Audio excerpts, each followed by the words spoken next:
Make sure all of you guys have on your character sheets. Um, I need to.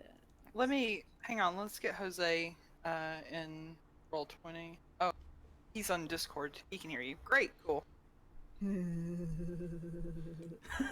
Okay. In your character sheets on your additional page has experience in the upper left right hand corner. You guys are going to be using the fast advancement track. So to get the second level, you need 1300 XP. So just that Oh. box, if it says something different like 2000, change to 1300 because that's how much you will need for second level. Oh, easy mode. Thank you. I'm going by what the campaign tells me to do. Okay. Oh my pretty god. much. We totally would have just given you credit for it. We lost Yanker.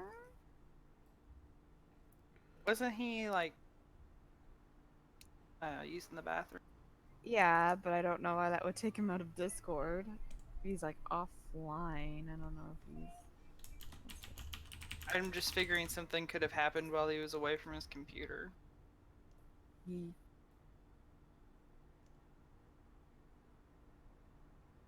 So I don't need my initiative macro, right? I can get rid of it. Correct. Mine should work for everyone correctly. Yay.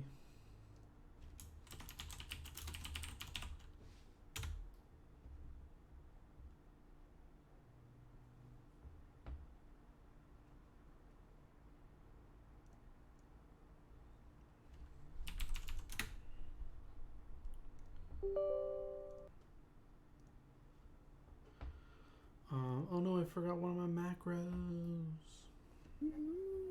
My skill check macro. How come you don't? Oh, never mind. I'm getting it. Because I like it. Wait, where did it go? Where are you? Oh, it's on the... I had it in here. It's on my other character sheet. Can you give me access again? Sorry. Yeah.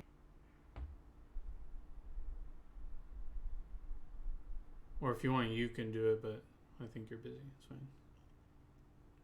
Do it yourself. But I'm not sure. It better be here. I spent so much time doing it. Okay, good. It's here.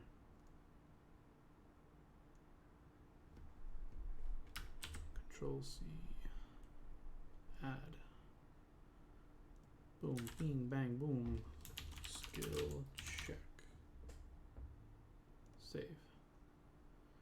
Close. Okay, you can take it away from me if you want. Or leave. Let me have whatever you want.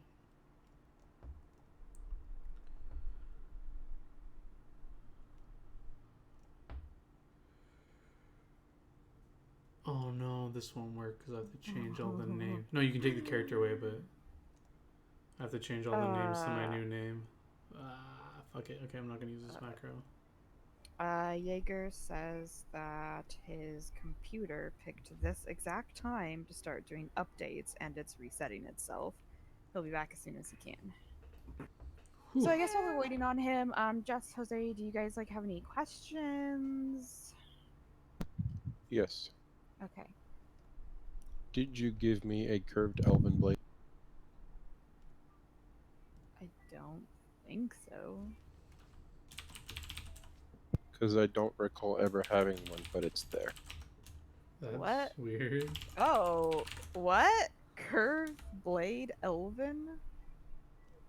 I mean, if it's free, I'll take it. What the heck? Let's do. Where did this come from? Magical What? sorcery, it's mine. What in the world? Oh, because you're using a greatsword. Why the heck do you have a curved elven blade in here? Everybody needs a snake knife. What the hell happened? It's his Delete. backup knife. They'll dodge his sword and they'll go. Yeah, and it's in they there. won't What the? What the hell? Somehow that looks like it got pulled over from the compendium, but I've absolutely no idea how that would have happened. Especially considering his was just a new character sheet. Like, we ported mine over, and I had to, like, delete a couple of things from that other game that we were doing. But Yeah. That was really strange. Alright, I deleted it all. It's all gone. No more. No more. Goodbye, steak knife. Goodbye. steak knife. Steak knife.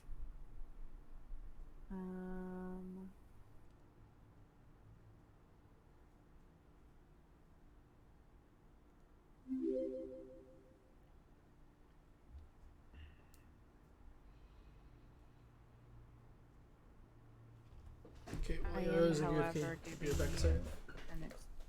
yeah, I'm giving you an explorer's outfit though.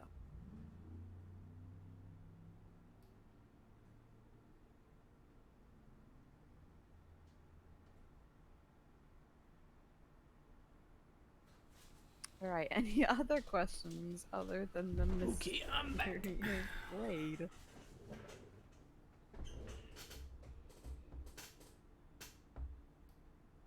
I don't have any questions. Currently, anyway. Okay.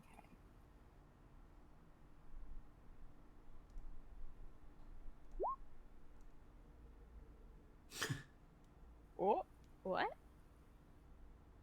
Balfour. I just tried to run my other macro, but oh, Edgar's not here. Maybe I have time to fix it. Yeah, I mean, work on stuff while we wait for Jaeger, because his computer's resetting, so gotta wait on him, unfortunately. You dirty drow. You dirty drow. The drow's already fucking shit up. Skill check. Okay, Control V, Control C, Control F. Replace Balfour with Uldin. Balfour. 78 replacements.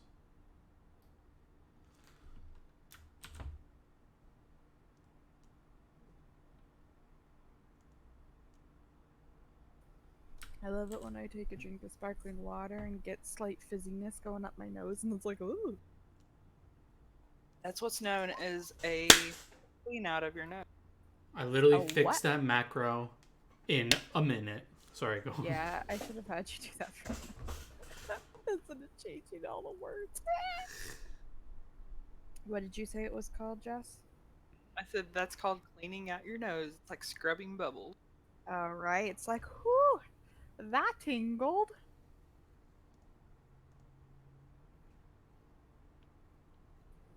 Damn it, Jaeger.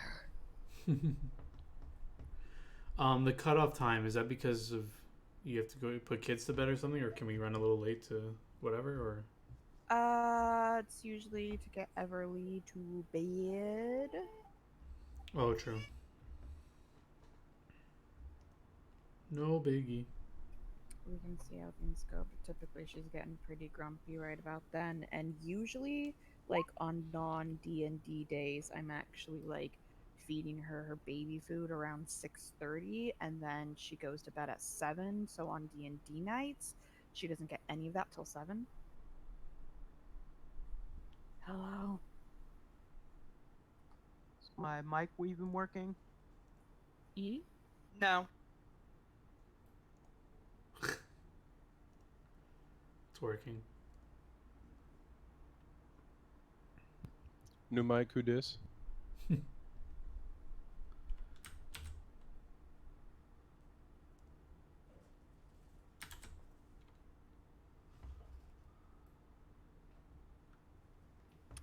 Just waiting for you to get into roll 20. Who? Roll 20. Jaeger.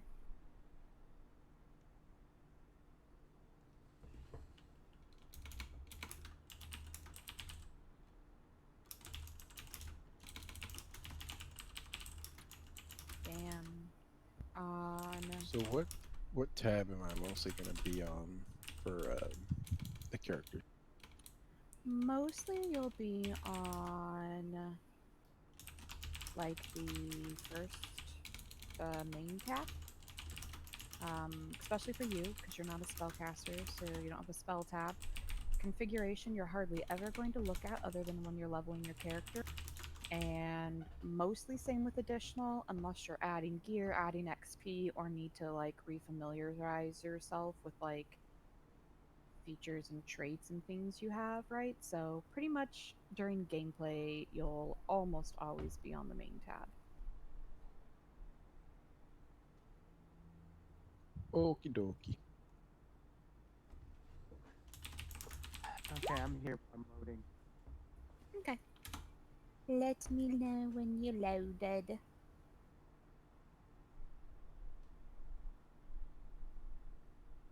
Whoa. Oh, you're just posting your power attack? Sorry, I did the thing and the wrong thing, and That's it okay. caused it. You did the thing. It's all good. Reported for spam. You're ruining my immersion.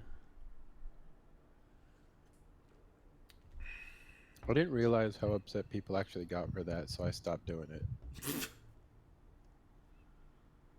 What were you doing? Think I'm ready to go.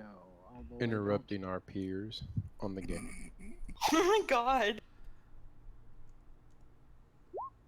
How dare you do such a All thing? right. Everyone ready? Yeah. All right. So, general background of time of year and everything that is, if you guys are curious. So, story's going to begin on the autumnal. I'm not sure how you say that word. Autumnal Autumnal? equinox. Autumnal. I don't know. Autumnal equinox. Basically the 22nd of the month of Rova, and let's go over here.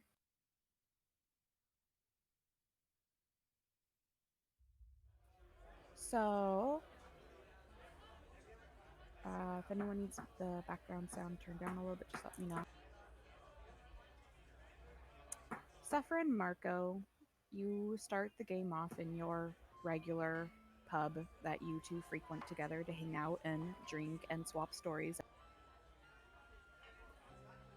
And there are other people in the pub just like usual, and you notice one new face that you haven't seen before, a dark looking elf sitting at a table playing cards and dice with another normal face. Oh my gosh, deal with it for right now. Okay. It's correct on the other ones, I just didn't update them everywhere. Alright, Glitter, you are playing dice with this person across from you. You've Cards. each bet cards? Oh, okay. I don't care. I play dice. I'm just giving you a hard time. You're Sorry. gonna I play won't give you dice a- right now. Roll So for initiative. you've each laid down a 5 gold bet on this game of dice. Make your What would you like me to roll? a 1d20 or d20. Am I adding my gambling skill? Does your gambling skill actually help you in a physical game of gamble, or was it like you were saying it just helps you find the prime places to gamble? Both. It really will make you more skilled at rolling dice. It makes me more skilled at gambling. Alright, whatever. Okay, fine. You can add it. Holy shit. So while you make an incredibly impressive roll, the person sitting across from you actually manages to roll 5 higher than you and wins the round. Okay. I narrow my eyes and kind of shrug one shoulder. That's quite an impressive roll you got there. Ah, yes, I am very skilled at the dice.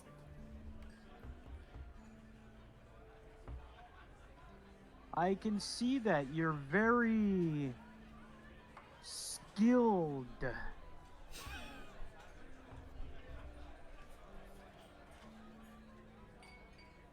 I am slightly implying that whoever this person is cheating.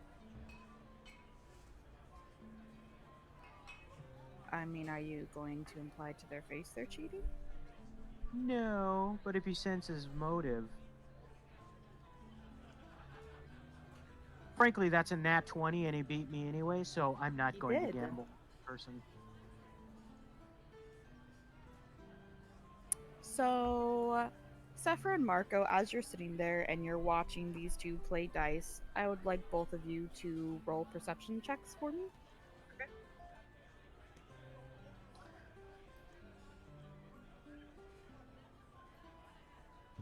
How do I do that? You go to your So, main tab, you will scroll down.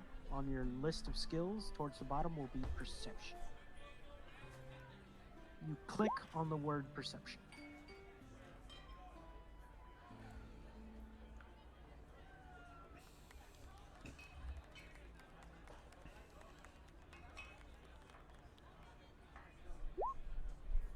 Ooh. so Marco, as you're sitting there, you have a pretty good view of this person playing dice, not the dark looking elf, but the human, and you realize that he has a pair of extremely loaded dice. Do you want to do anything? Do you want to tell anyone?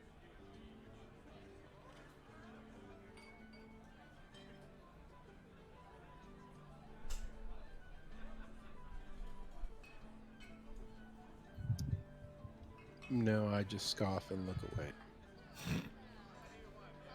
Okay.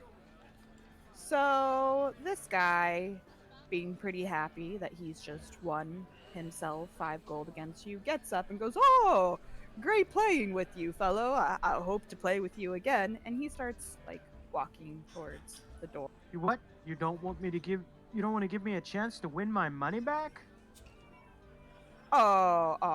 No, I think we've played enough today. I don't want to take any more of your. Very well. I didn't catch your name. Names aren't important. But As he I starts want to walking, be able to tell everyone else that you're a cheater. cheater, why would you say such things? So now he gets really nervous and he's like almost kind of running for the door. And and you have to, as okay. he gets there, uh Olden, how do you say your name? Ulden. Olden.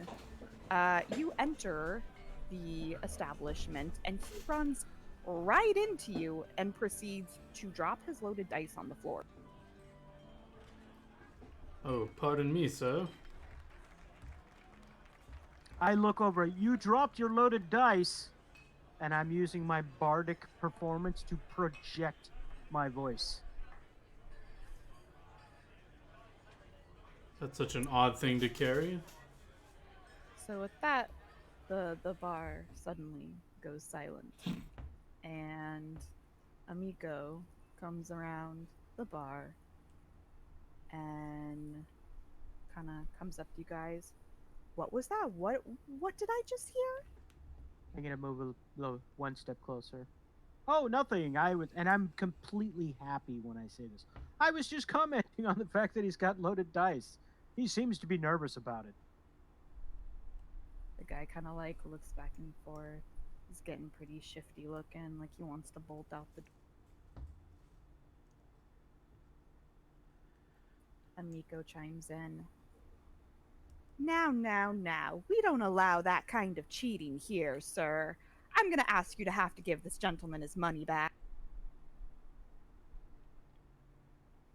He At the looks mention around of again. cheating, I will squint my eyes and crack my knuckles menacingly at him. I say, or if you prefer, we can go double or nothing and switch dice. No, no, no, no, no. Here. Take the 10 gold. Take it all. I just want to leave. I will actually take the 10 gold. So he hands it to you, and then he carefully skirmies around Uldin and proceeds to run out.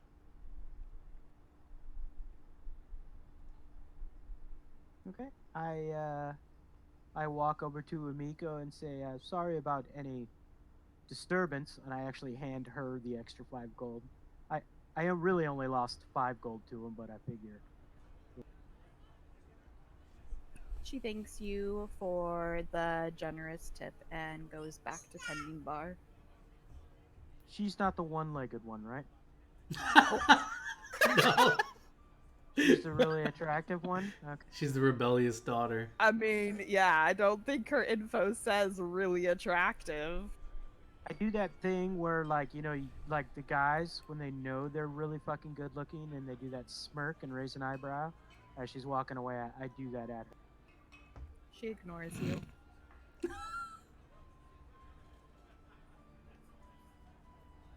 I'll kind of walk up. I do the hands, you know, the shrug with the hands in the air, and go and sit down.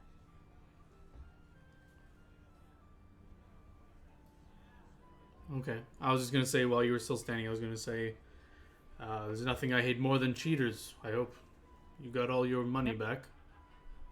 I will literally turn and walk backwards and nod at him. I say, I completely agree.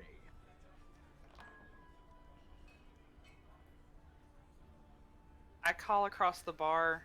I guess he wasn't expecting that. And chuckle. So I am. You crawl across the bar? I call Call. across the bar. Oh, okay. I thought you said you crawled. I'm like, wow. I mean, I know you're a cat, but. So there is no real stage here. Is that correct? Correct. Stand on the table. Crawl across the bar. You know, I'm actually gonna. So the little drum that I have.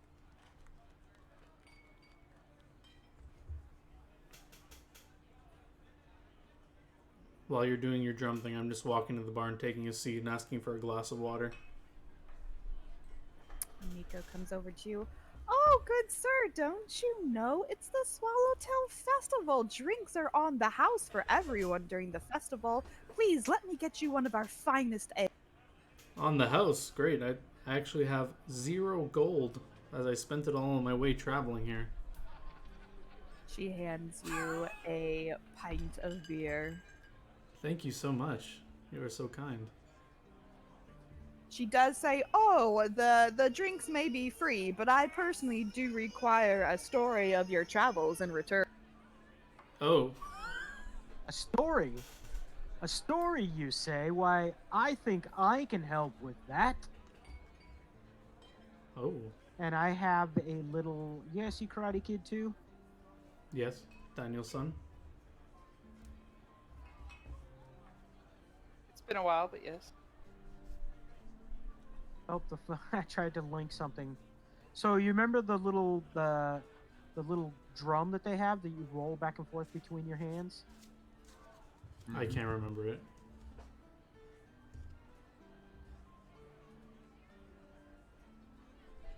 Okay, give me just a minute. Sorry, Bella, I don't mean to slow this. I mean, you can just describe it. We don't need to see it.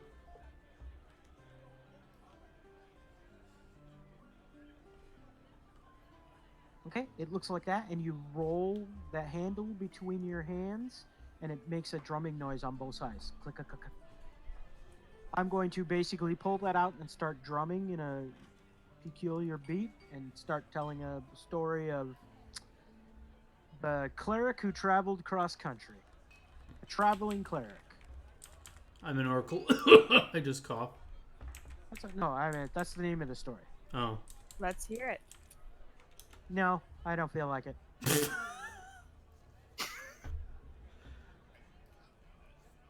Would you like me to roll my performance?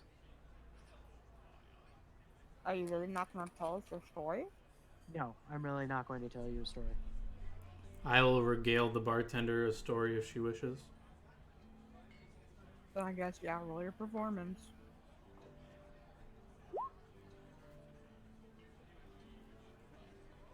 Not my best performance. She raises her eyebrows at you. Well, that was an interesting performance, but nonetheless, here's your No, drink. wait, She the hands you a song. pint. The song that you didn't wait for me to sing the song that goes along with the story. Oh, you didn't tell me you were going to sing. Yep, I will still be playing the little drum, and I will sing another song that I make up on the spot. Here's my performance. Damn. That one's a bit better. And I'm pretty much singing loud enough so that everyone in the bar can hear me. It goes quiet. Everyone turns and claps profusely for you. She raises her eyebrows again, goes, "Oh, wonderful song. Here, another drink." She turns back to Uldin. "Now, your story, sir?" It's not much of a great story yet. I'm from I the will Red move closer Mountains. so that I can hear his story. I've traveled from the Red Mountains to this lovely city because I've heard of a cathedral being put up recently, and I'm a man of the gods. And I kind of go to a more of a whispered tone and be like, I kind of had a vision. I'm supposed to be here. What? I didn't hear that. She I'm leans just in here. close. "Ooh, a vision. So interesting. Tell me more." Yeah, it's just sort I of move closer. a power gifted to me from the gods. Some see it as a curse as well. I'm able to see small events happen before they happen. Cool. So my character goes, What a peculiar gift. Nico's now gonna make her way over here. "Ah, you two, my regulars. I see you in here all the time. Drinks on the house today, but I will need to hear one of your oh so famous stories I hear about you trading back and What the hell? That's cheating. How come you can go into half spaces and we have to... Hold alt. I take the drink graciously and I add a little bit of herb. And I say,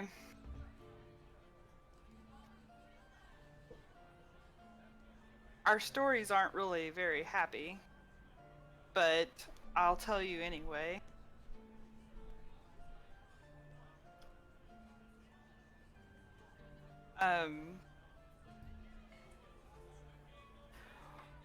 When I was younger, my village was attacked by giants, and I lost my family. And I've had a good life, but I've missed out on everything that I would have known if they had lived.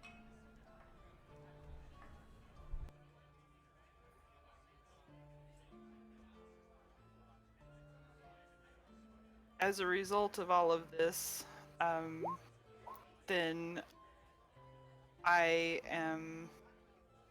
have nightmares and that sort of thing. But I've come here to try and find the people that rescued me and maybe to make amends or to thank them for it. And of course, I enjoy killing any and all monsters I come across. I never want anyone to go through what I went. You guys are reading that, right? Yes. Yep.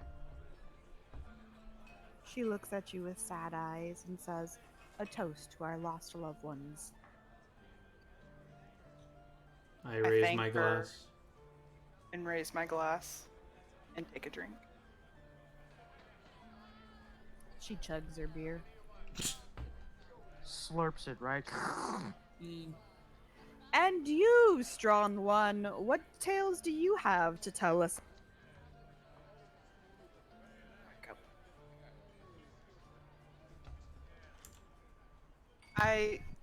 I tell her, give him just a minute. It takes him a while to work up to his story. Oh, no worries. Take all the time you need.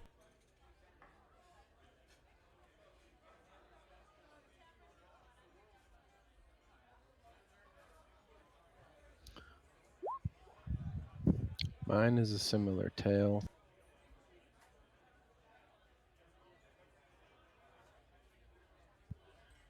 You see, when I was younger, would come to town and trade goods for my village up in the mountains. And on one unfortunate day, as I returned, I noticed that there was nobody in the fields, and it seemed awfully quiet. I felt a sudden panic, and I couldn't help but hurry the horses back to my village. It was unfortunate, but I arrived too late. Everything was gone. Everything was rubble. The fire just burned. I put a comforting hand on Marco's shoulder.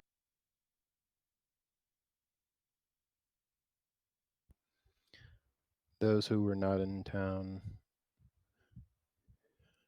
managed to escape the rampage. It was apparently monsters that had come through and just leveled it to the ground. Anybody who was there was dead.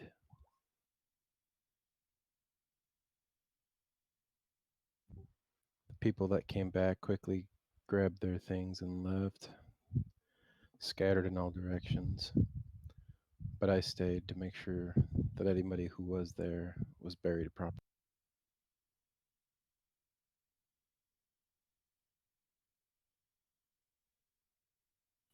She pours herself another glass, looks up at you. So heroic. So many loved ones lost. Another toast. I raise my glass and toast. I toast as well. I continue to play my sad song. All right, friends, enough talk of these sad, sad adventures. We're here to have fun. It is the Swallowtail Festival, after all. Here, won't you please help me carry my food and drinks to the festival? I need to start setting up my booth for the. I say sure, excitedly. What shall I carry for you? She hands you some fish and some rice and Any, some just other any stew drinks? vegetables. I back away from the fish and say, I'm sorry, I'll carry everything else, but I can't really carry the. She looks at you peculiar, but it's like, okay. I'll take the fish. I'll carry the drinks. I'll carry whatever she needs me to if there's anything left. You'll carry her. I don't think I can carry her.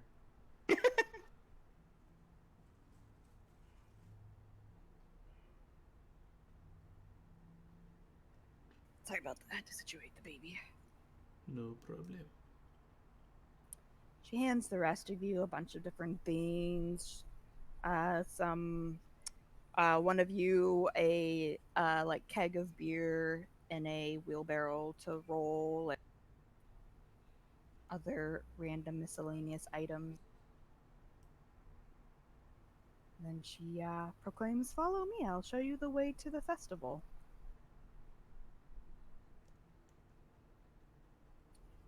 So, general overview. Okay, I'll take the barrel with the in the wheelbarrow. I'm wheelbarrow. Alright.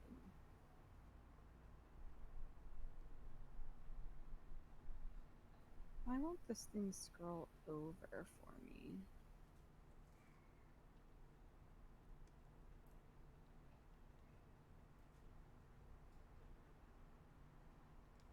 Sorry, I'm trying to figure out how to work the pages thing up here. Let me just move this page.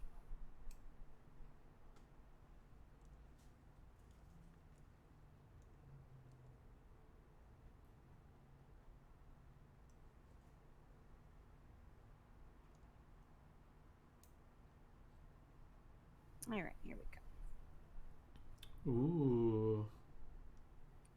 So you guys are down right here off Market Street. Did y'all see my pingin'? Yes. So the festival is actually going to be taking place way up here. This is this big building right here is actually the new cathedral that was just built. So the festival is right outside it. So you guys are basically going to be walking with her up here. And it's not as far as it looks. It might be the equivalent of like, I don't know, a mile walk. Okay. All right. So now we're gonna go.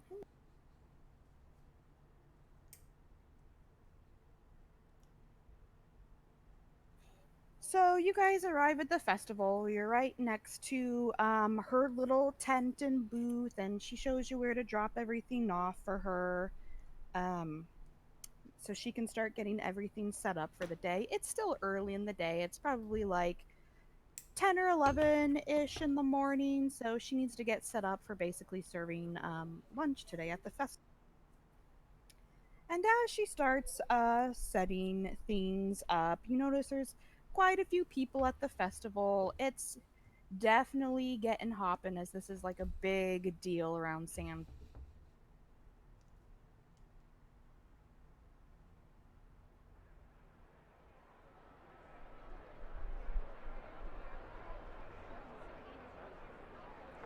Okay. I am going to not be able to control my character. I can control that.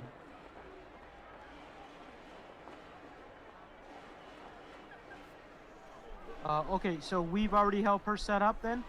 Yes. Okay, I am going to be making my way over to the stage. Is there anybody up on the stage yet? Not at the moment. Okay, I'm gonna hop up on the corner and start probably singing.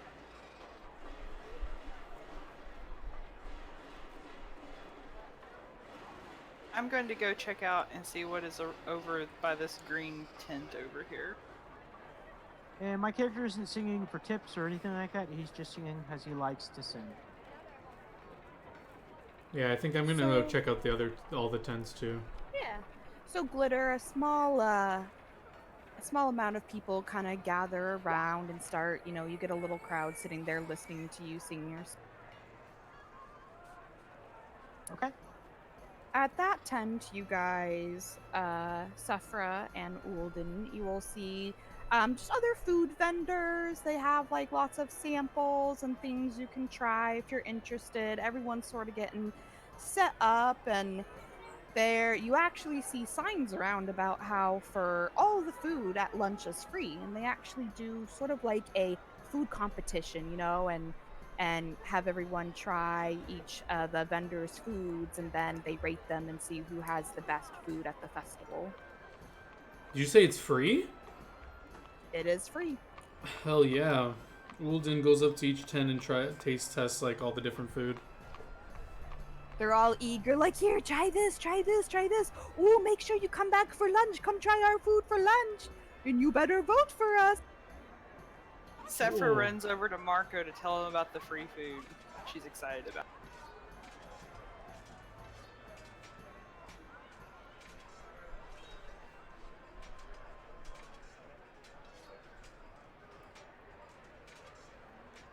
Can I find someone and just or would I already know that is this festival just for the celebration of the opening of the cathedral, or do I not know like what this festival is for?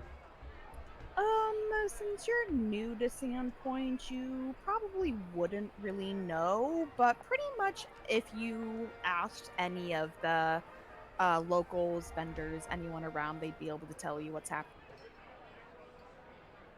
Okay, yeah. So I asked them, is it just about the cathedral or? So they let you know that, oh, Oh no, we actually have the Swallowtail Festival every year. It's a tradition here. We just happened to decide this year to coincide the reopening of our new church cathedral during the Swallowtail Festival. This year is extra special. Oh. So what is this festival usually for? Oh, this is our the Swallowtail. Yeah, so our town, we worship the god Desna, and Desna's Ah, animal Desna. is a swallowtail butterfly. So this festival and every year is in tribute to our god Desna. Um, this is one of the like the well-known gods of like the region, right? So obviously I would know Yeah. this. Okay. It's not like an evil god that they're worshiping or anything like that. Nope, she Desna is a god of like travel and luck. So um lots of people who travel for a living, like those who transport goods cross seas or whatever, they worship her to help keep their traveling safe. And gamblers and such will worship her for her luck attributes as well. Okay. I do see that one of her domains is chaos, and that's directly opposed to me. So I don't know what I'm supposed to think about that, but Desna, a great god, but Iomedae is better. They I'll kind say. of eye you quizzically and turn around and kind of are uninterested in talking to you. And Oh wait, never mind. Redcon that. I forgot I don't have a deity. Yeah, Desna, she's as good as any. you are still playing an Asimar, correct? Correct. You do notice a lot of the random patrons of the festival kind of giving you sad looks. Sad looks. I noticed this, right? You would, it's pretty apparent. Okay, so I will go up to any person that's like looking sad when they look at like would I notice someone's like super happy, then they kind of look in my direction, then they start looking kind of sad. Yes. All right, when I notice this after a few times, I'll stop someone and say, uh, "Have I done something to offend the people of this town?" Everyone starts looking at me very sadly. Oh, no, it's nothing you did. I'm sorry. It's just still a sensitive topic. Don't you know? The cathedral, when it burnt down, our priest's daughter, she was an Asimar. Really? What happened to her? Yes.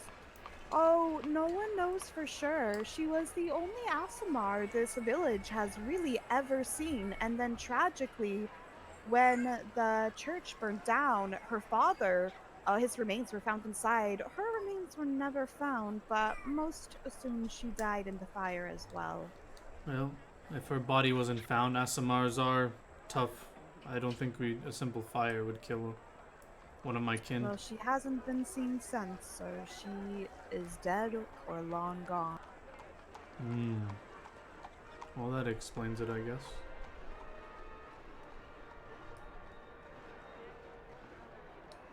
Glitter, you will also notice that although people are thoroughly enjoying your music, you're also getting a lot of nervous glances. That's okay. My character kind of expects it, so.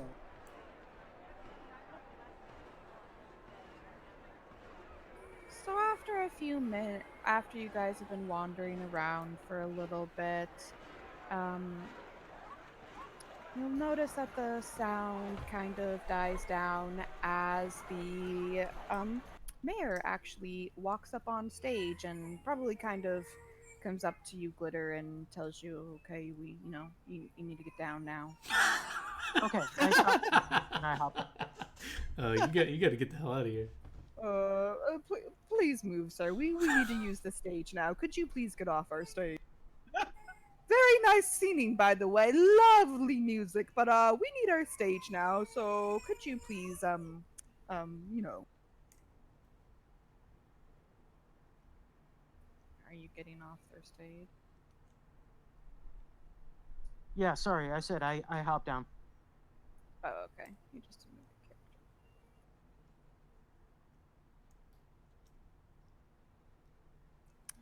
So as the mayor gets up onto the stage, pretty much everyone pretty goes silent, and everyone kind of gathers around, and the mayor goes, "Welcome everyone to the Swallowtail Festival. I just want to take a second to thank you all for joining us in celebrating the grand reopening of our cathedral. We are so excited to have you all here, and even Lars Rovenki took time away from their tannery to come see the opening." At this, the crowd kind of giggles and laughs to themselves. Please be sure to play games, enjoy the delicious food, which is on the house, by the way, and make sure to check out the temple and our new shrine to Desna. Enjoy! Next up is our own Sheriff Hemlock. With that, the mayor kind of steps off to the stage, and next you see this really gruff looking man walk up, and he's got this very, like, he does not look like he's happy to be here look on his face. He's clearly showing concern over the festival. He's just not having a good. He gets up there, says,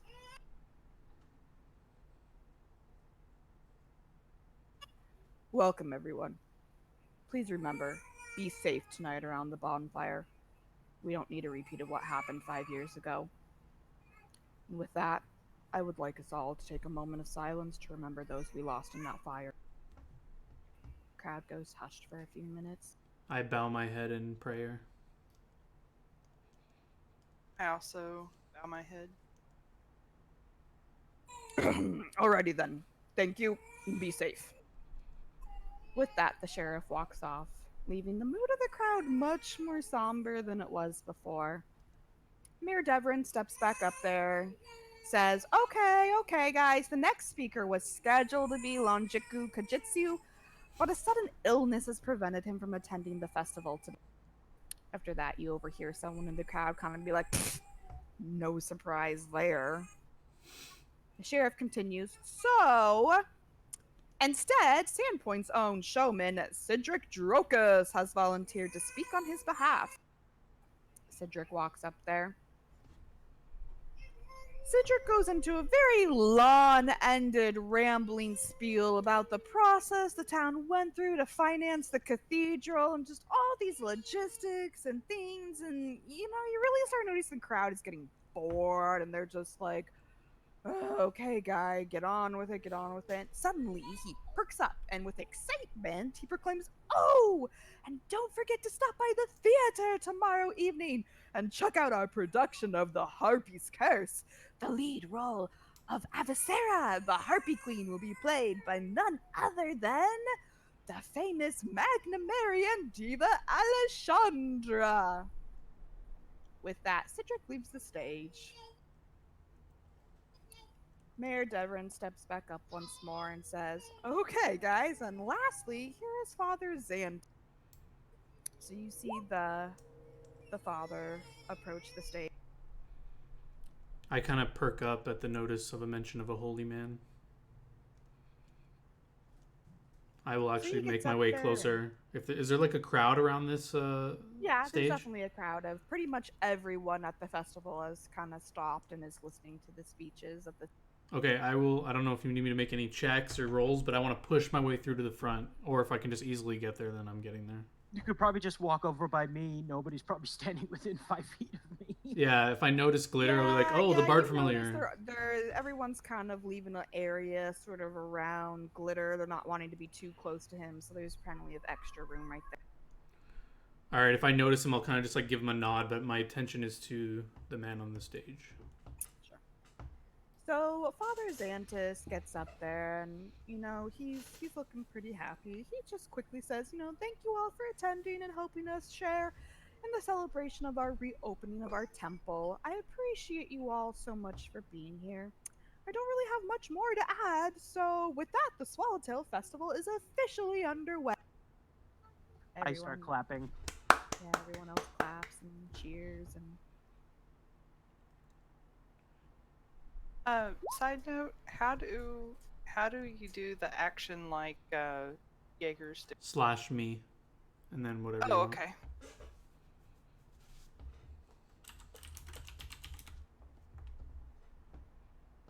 So you notice that pretty much all of the crowd is dispersing now, everyone's leaving the stage. It's sort of, it's just your generic festival time now. You can walk around more, check more. You notice games over in one area. You see a bunch of people gathered over in some other areas, presumably like doing some like competitions of some sort. I didn't realize this earlier, but I did hear the mayor say, or someone said that the cathedral's actually open. Can I go in there?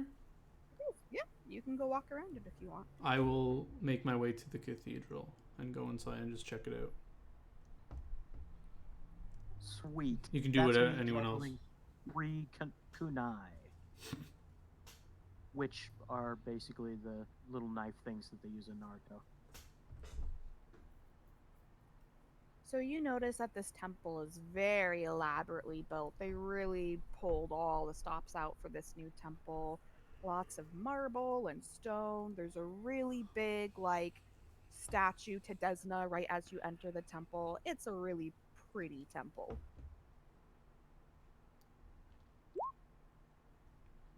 Hmm.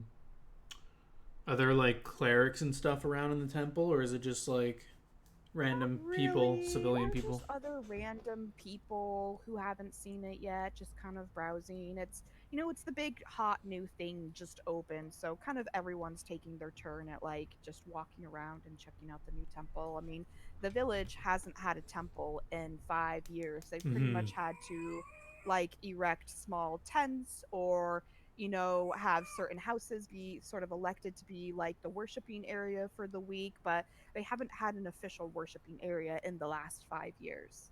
Can I find Stellar, whatever his name is? Yeah, Father Xantus. Yeah, Father I don't. Xantus. Can I find him I and don't talk to him? Yeah. see. I Well, don't see. Jess and Did, Jose and Jaeger can go because you already gave me a little bit of stuff if they want to do stuff. I'm basically up on stage, just doing stuff. I've juggled some knives. I've recited a poem about the famous Drow Drizzt Do'Urden. No, and although people are a little hesitant by you, the more and more you perform, you are getting more and more of like a following gathered around, interested in hearing you and listening to your story. Okay, I make a funny. I caper about doing a little bit of acrobatics for the kids. They get super excited and start like cheering and running around and trying to mimic your acrobatics, but kind of just falling in the dirt and then laughing and running off. Okay, when some of them fall, I like do the pratfall thing and like look at them, like, oh, did you see that? I fell too.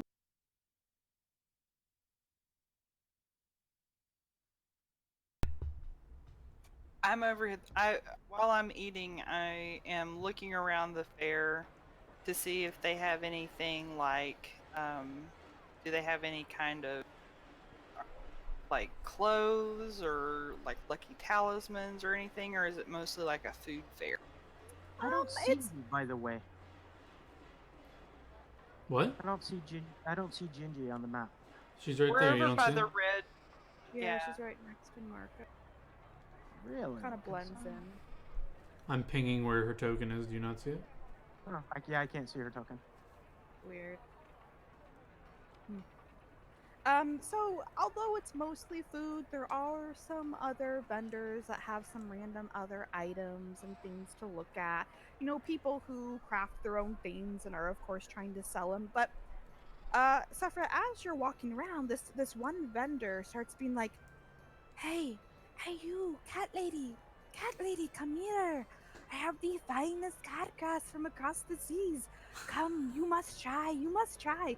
I give you Uh, free sample." I get very excited about that, and I rush over to get the sample. She hands out a free sample for you and gets like really big eyed, like, "Ooh, try it. It's good, I promise." I try the cat grass. So after you ingest the cat grass, you Please start give her a fort save. No joking. getting these odd sensations, like you're just noticing all of the lights way more than you used to. Like someone's like mirror flashes and you see a light and you just like automatically like you're like, oh, what was that? Oh, what was that? And you're just drawn to all of the lights and it's like taking all of your attention. Just every light is just intriguing you and you're just so fascinated each time a new light kind of shines. My eyes are huge as I'm looking at all of this. Huge, like the picture you put on your Facebook. Yes, exactly. Like, when a cat's eyes get really huge, like when they're, you know, following movement, lights, that kind So wait, I'm doing a magic show now, and I'm literally using um, spells now.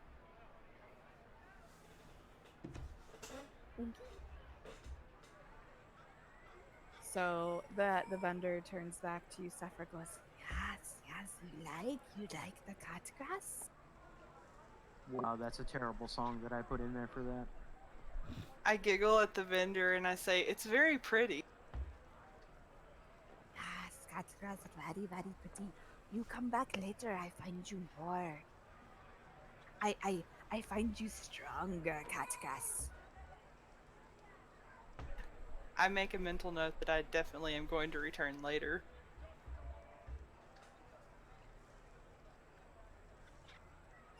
I start looking around to see where Marco went because I've been so en- engrossed in the. So Marco, as you're walking around, you see a human over here bolstering. Oh, no one can best me in the arm wrestling. I dare anyone to challenge me. 10 gold to anyone who can best me at arm wrestling. He kind of eyes you. He's like, oh, you got the muscles. You think you have a go?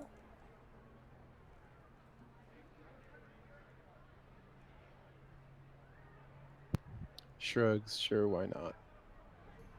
All right, so the two of you go up to a barrel and you sit down on either sides and get your, arms and elbows all positioned and get in place.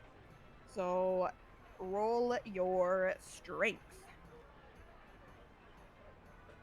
You can just literally click on the strength button and it should roll it for you. Ooh.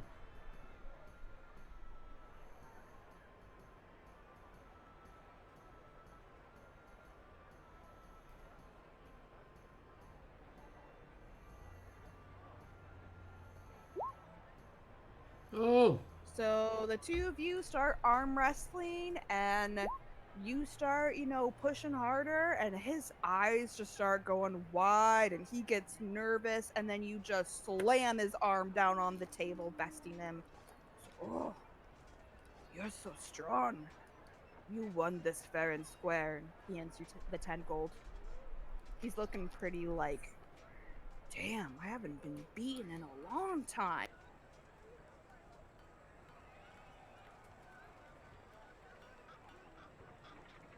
Just a side note, make sure you add the 10 gold to your character sheet. You don't forget about it.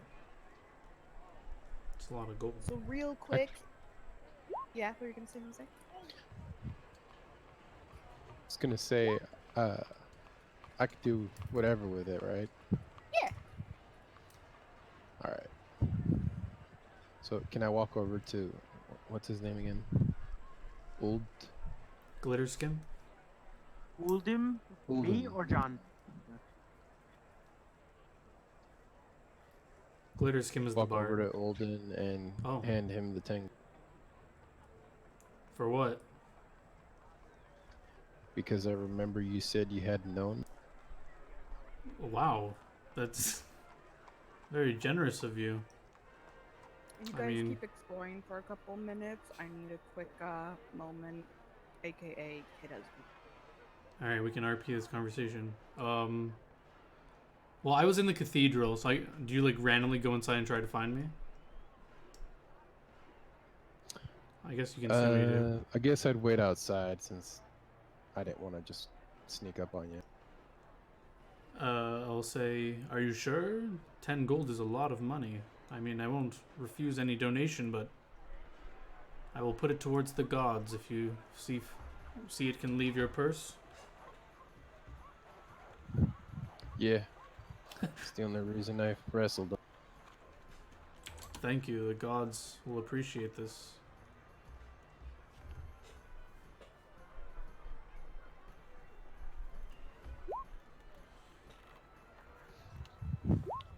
Waves and just walks away. I will continue my search for Father Xantis. Father, where are you? I must speak with the father.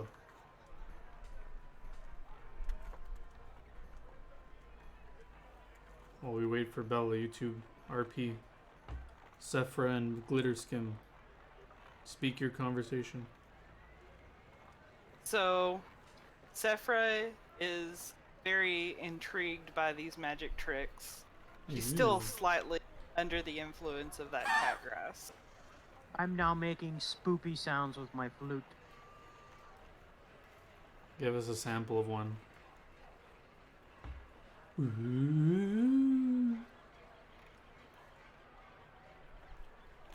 I am swaying in time with the music.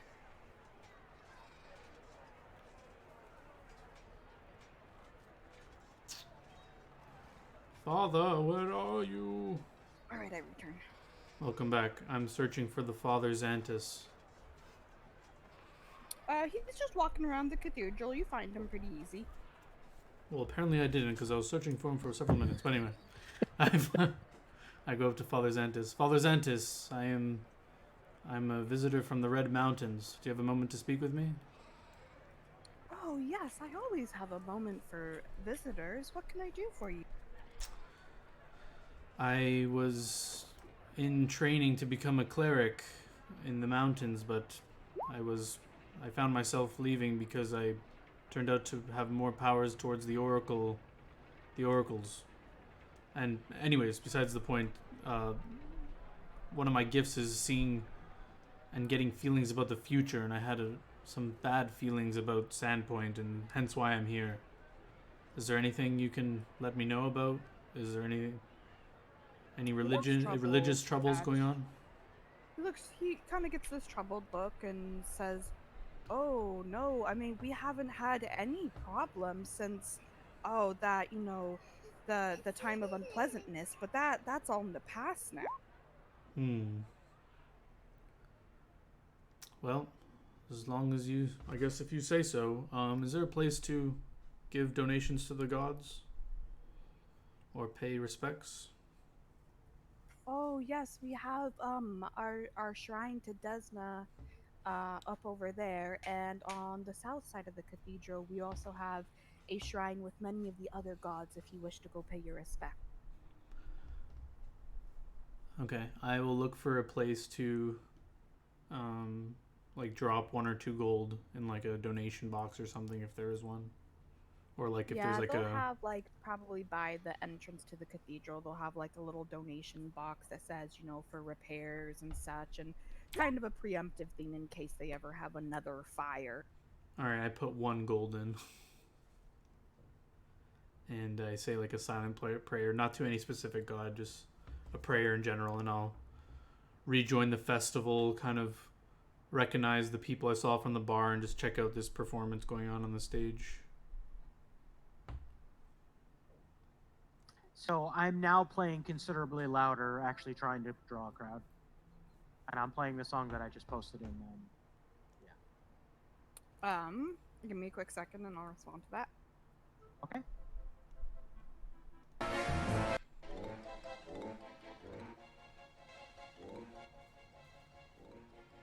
Impressive, Glitterskim. I didn't know you could play so many instruments out of one. Magic, my friend. Magic.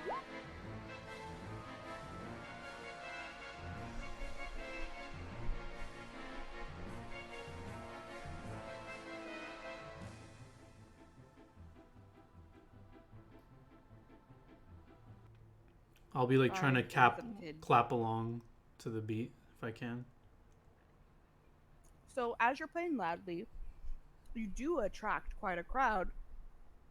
You also notice a dwarf walk up, carrying his instruments and such, and you stop and listen to what he's saying because he's kind of yelling loudly through the crowd and starts talking. Oh, us dwarfs are the best bards around. This drow has nothing on dwarf bards. That was That, kind of my rude. friend, sounds like a challenge. Ho ho ho! You know I can't resist a challenge. I say, step on up.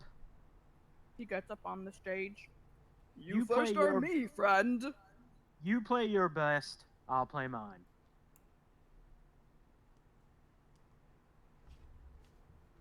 All right, so he starts playing and singing, and he's gonna be playing a song about their god Desna and travels and worshiping.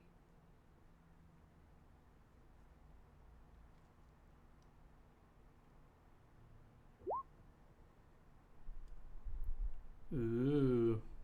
He finishes his song. There's lots of clapping and applause. He turns to you. Haha, you next, my friend. Okay. I sort of raise my hand up and look at everybody, and I say, like, I'm motioning, please. I need quiet. And I say, please. I need quiet.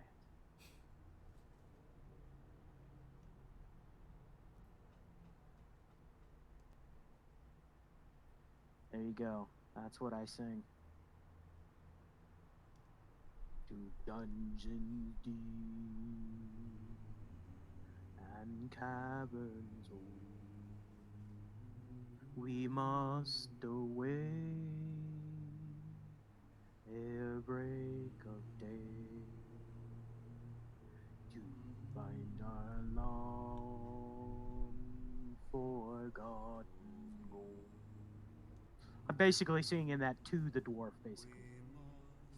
You got to give him an extra bonus for actually doing that little singing part too. I was kind of hoping she would. Make your rolls. Although I have a kind of a ridiculously high sing. Oof. So you just flat out kick his ass. Everyone is just like everyone is silent. You could hear a pin drop. They're all just so intrigued. A few of them start kind of tearing up, and when you finish, there's just this like stunned silence for like a minute. And then everyone just bursts into applause and cheering, and it's like 3 times as loud as the cheers for the dwarf. And he kind of looks at you and he's like, "You seem good for a drow." I look at him and I say, some people have the gift like you and I, my friend. He gives you a bow. I look at the crowd. What say you? Was it a draw or a drow? I want to start seeing if I can get a chant going like glitter skim, glitter skim. Does the crowd begin chanting his name? Oh my god. Um, I need a second. I gotta open up a window. Yeah. Can I make like a charisma check to convince people? sure. All right. I charismatically go around the crowd and say glitter skim, and then it just kind of turned into an awkward. I'm like the only one like trying to get everyone to say his name. Right, And everyone... I'm doing that hand thing where you put your hand up and go, no, no, no. Okay, no, no. I'm still listening to Misty Mountains Cold.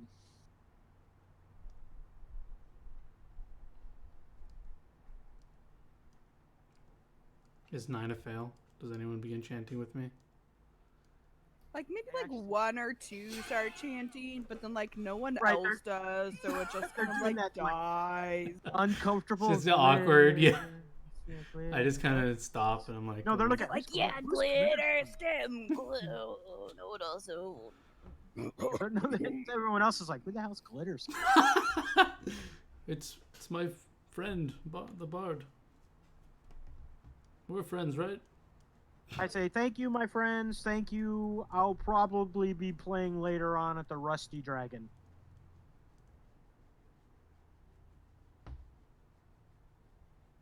Yeah. What are you guys Then doing? I will hop down and walk over to Ulden, kind of smiling. We didn't actually meet, did we? We didn't. I'll put out my hand. Ulden. I hail All from right, the Red Mountains. I shake his hand. Oh my god, that fucking scared the shit out of me. I'm like, where the fuck's that sound coming from? It's the crowd, Glitterskim. It Well, was. no, because I had like music I playing know. in the back. Like I was listening to Misty Mountains. I'm thinking, did it skip to the next song? You made it go eerily quiet with your somber song. It was very good. Almost sound dwarven, almost. I look at him. I go, that's what I was going for. I knew it. Very well played. Beating a dwarf with his own songs. Right, you get it. I look over at the cat and I go, he gets it. I giggle at him and like, you're a very funny man. So the Oh. effects I look of at her the and cat growls are starting to wear off, Sephra, but you're still feeling like a little like sidetracked. So you like start a conversation, and then all of a sudden you like jerk to one side to look at a light, and then you're like, oh yeah, go back to the conversation. How rude of me. Speaking of introductions, I kind of walk over to the muscular man and I say, I didn't truly thank you for that donation you made. My name's Ulden, and I outstretch a hand. I walk over and I'm like humming like a martial yet religious hymn, just like humming it in the back. I look down at your hand and I stretch out mine. Nice to meet you, Ulden. My name's Mark. Excellent. And your friend? I look at you and say, I'm Sephra, before my eyes start darting over towards more light. Sephra. Ulden, pleasure to meet you. Can't say I've met a catfolk before. Have you ever met an Aasimar? I haven't. What is that? Wait, would I even know what a catfolk is? Do I need to roll like a check? Or would we know the races of like Aasimar and catfolk? Are these common things or are they kind of uncommon? Well, Asimar is at least common enough that the priestess of the temple is one, and the people of this city at least know of. Mm-hmm. Yeah, I think Bella's AFK. But I'm kind of thinking that since my character grew up kind of on a farm, maybe in the rural area, maybe she's not as familiar with all of the different. So I'm guessing Wit walked away or she's busy. I'm so here. I would roll like We were just maybe knowledge. Local. we were just asking if either of us would know, like, would I know catfolk by seeing one? Like, would I know, yes, that's a catfolk, and would she know an Aasimar by seeing me? Well, she looks like a bipedal cat. So... Yeah, I know, but would I know that's catfolk? Like, would I be like, what the heck is that? Right? If you were Einhart and your wisdom or your charisma was 8, you'd be like, what the fuck are you? I'd just say like maybe like an intelligence check to whether or not you like can put 2 and 2 together. Like, yeah, it looks like a cat, but to like that's a cat. So, not to be rude, but what exactly are you? I'm a cat folk. Ah, for just some reason I couldn't put 2 and 2 together, but now I get it. You look just like a cat, but you're somewhat humanoid. It makes so much more sense. Thank you. I'm sorry. It's okay. I honestly haven't met many of my own kind. We have those where I'm from. Where are you from? Hey, I get sort of a despondent look on my face and I say, I'd rather not talk about it. Fair enough, friend. Seems this is a joyous occasion. Perhaps we shouldn't speak of such sad matters. It's a Oh, celebration of I the can cheer us gods. up anytime I want. I'm gonna hop back up on the stage, So and before you do that, you guys do see Amiko over from her tent, kind of like waving you over, like, "Hey, guys, come here, come here." ping the map. Mhm. Okay, I will literally tumble over there. So No, I it's take it back. I forgot that my character has made a vow to never ever do a backflip. so as you guys get over to the tent, it's getting pretty close to lunchtime, but like not quite lunchtime yet. She goes, "Oh, I wanted to thank you guys for helping me bring all my stuff here. Here. I have some food for each of you as a thanks. Try my curry spice salmon chili. It's the best." I I will. politely decline. I will take Yeah, a helping. I make like a really wide-eyed face. Curry, salmon, chili. My mom used to make that, and I take a nice portion. She also hands each of you a mug of their winter drop mead.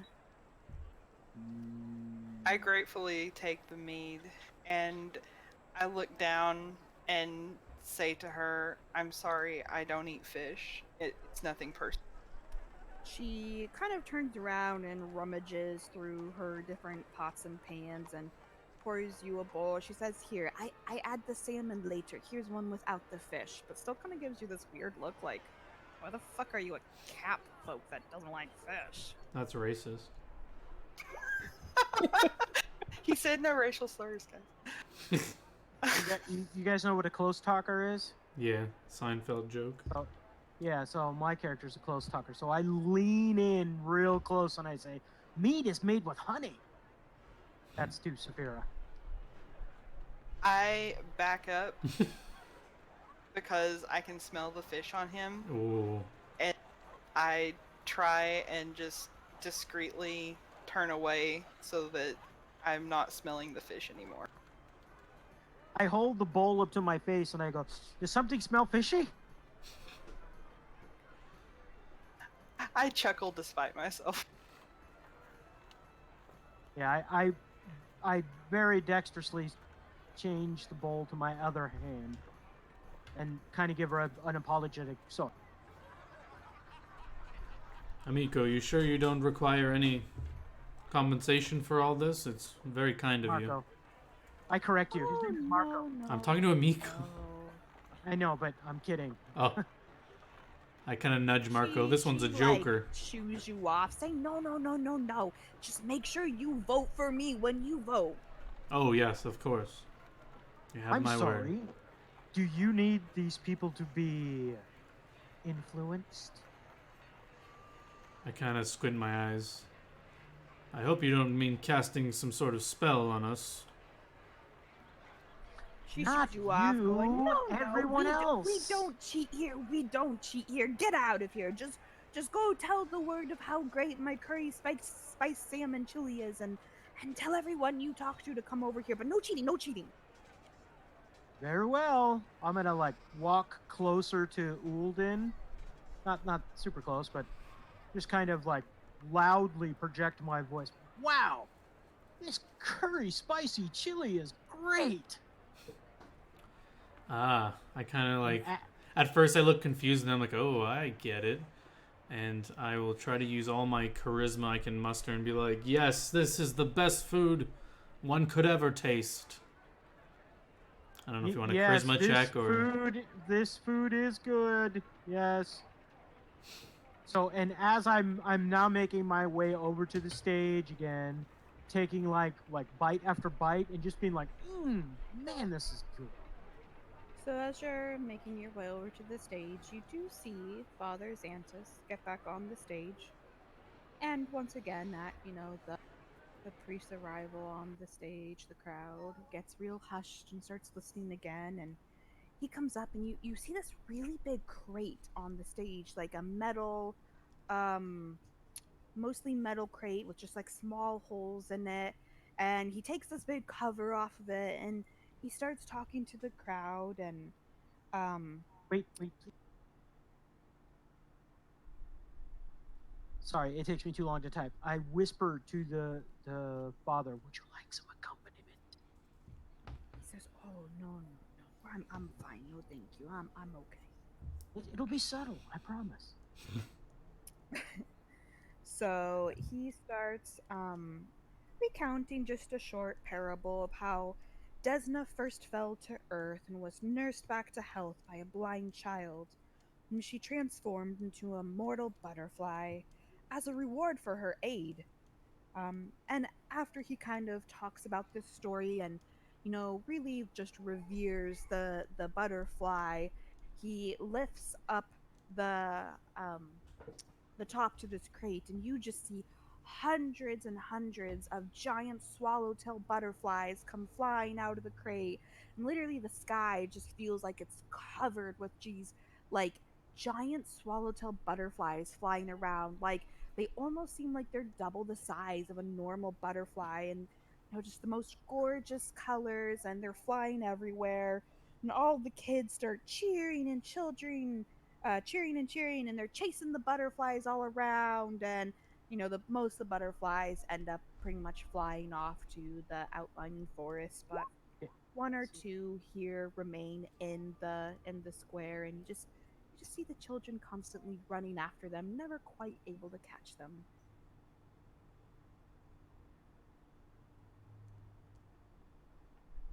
I reach up and try to catch a butterfly. It flutters right out of your grasp every single time. I detect magic. You're gonna More cast a magic. spell in the middle of the crowd? Is it awkward to cast magic in this world, or do people not care?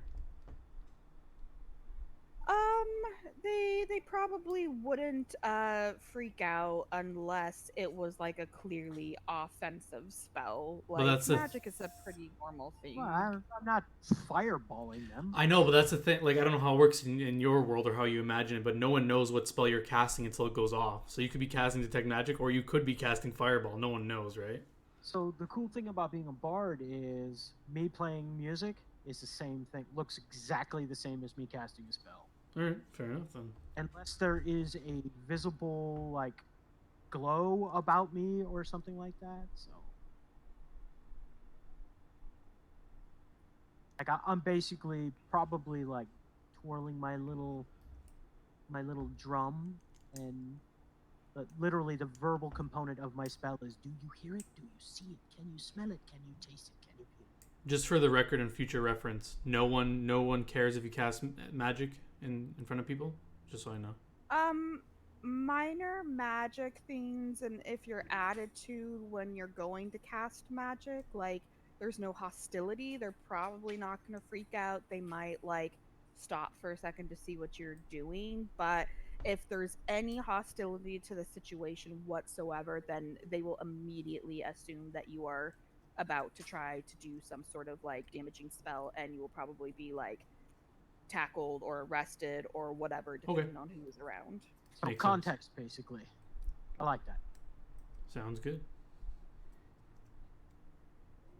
Duly So noted. it's now pretty much lunchtime, and um, So I like did actually cast detect magic to see if the butterflies I were told magic. you, there's no magic. They were real Okay. butterflies. Yeah, it's the festival's thing. Swallowtail is like their god's kind of like animal, and every year they gather up a bunch of swallowtail butterflies to release during the festival as like a tribute to Des. Hmm. As the butterflies are Okay. flying, I'll say a prayer directly to Desna. Just like thanking her for this. You notice a butterfly like lands on your nose for a quick second as you're saying your prayer, My and eyes then are flies closed, off. so I guess I just feel it. I just feel You something on just my feel nose, and it, I yeah. I don't open my eyes, and I assume it's the touch of Desna, and I'm like, yes, I feel you, Desna. When you open your eyes, you actually see me touching your nose. No, it was a butterfly. Fuck off. Okay, I so I charge over towards sorry John, what's your character's name? Ulden. let's see what's gonna Ulden. happen here. because I see the butterfly and I want it. Right? But I Try to The catch it butterfly and flies off his punch face him in the just face. before you get there. So I'm going to use my prestidigitation to create a little butterfly. It probably doesn't look very amazing, but I'm just gonna look for a small child who's like looking at the butterflies in awe and just hand him the little fake looking butterfly. I They make get really excited a and run pretty around with color. it, showing all their friends. Cool. It actually lasts for an hour.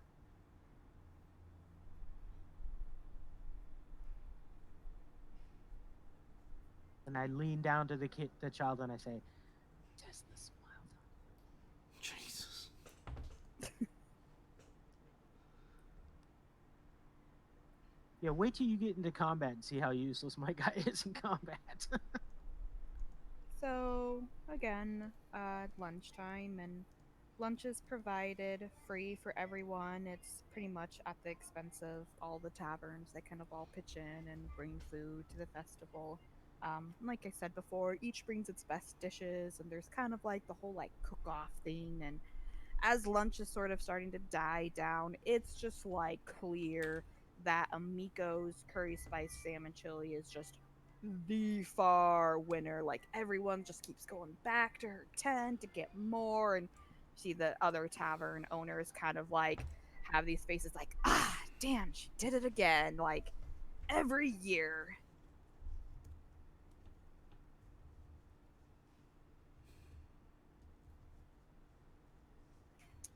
Is there anything else you guys want to do in the festival? I want to Um, go back to the tent with the cat grass to see if the lady has. She gets really excited when she sees you coming again. She's like, "Oh yes, cat lady, you come back. We found more cat grass. If this cat grass be better, it be Am stronger." I familiar with catgrass at all? Do you have knowledge nature? I have no, I have everything, every kind of knowledge. Roll knowledge nature. We'll see how familiar you are with it. ooh. Ew. So you look at it and you're like, yeah, that looks like cat grass, but I can't really tell if it's different than just normal cat grass. Um, just quickly, when I had the spicy chili, was it actually like really good, or It was very delicious. would I have any reason to suspect any slight magic enhancements to it? No, no reason. I would have detected it when I detected magic. Well, I didn't know That's you detected magic. literally holding. I was holding a bowl in my hand. Yeah, but I didn't know you. I didn't know you detect magic. So Okay. my character, that's true. My character is suspicious that this person is giving Saphira something that's going to be addictive. That's what I was looking for in this the cat grass. I will sense motive on this person. Sorry, I missed it. With the 10 check, you told him it's something addictive? Nope. All he knows is that it looks like cat grass, but beyond that, he's not sure like if it's different Oh, or okay. special. Just yeah, looks like cat grass. I'm just kind of following these guys because they're the only Um, people I know. Motive is you not that great think either. the person is just really excited to share their wares with someone who's interested? Okay. What's this tent have? Any food for us to try here? I will mind my own business then, and walk back. Sort of start making my way back to the stage. Glitter really likes this.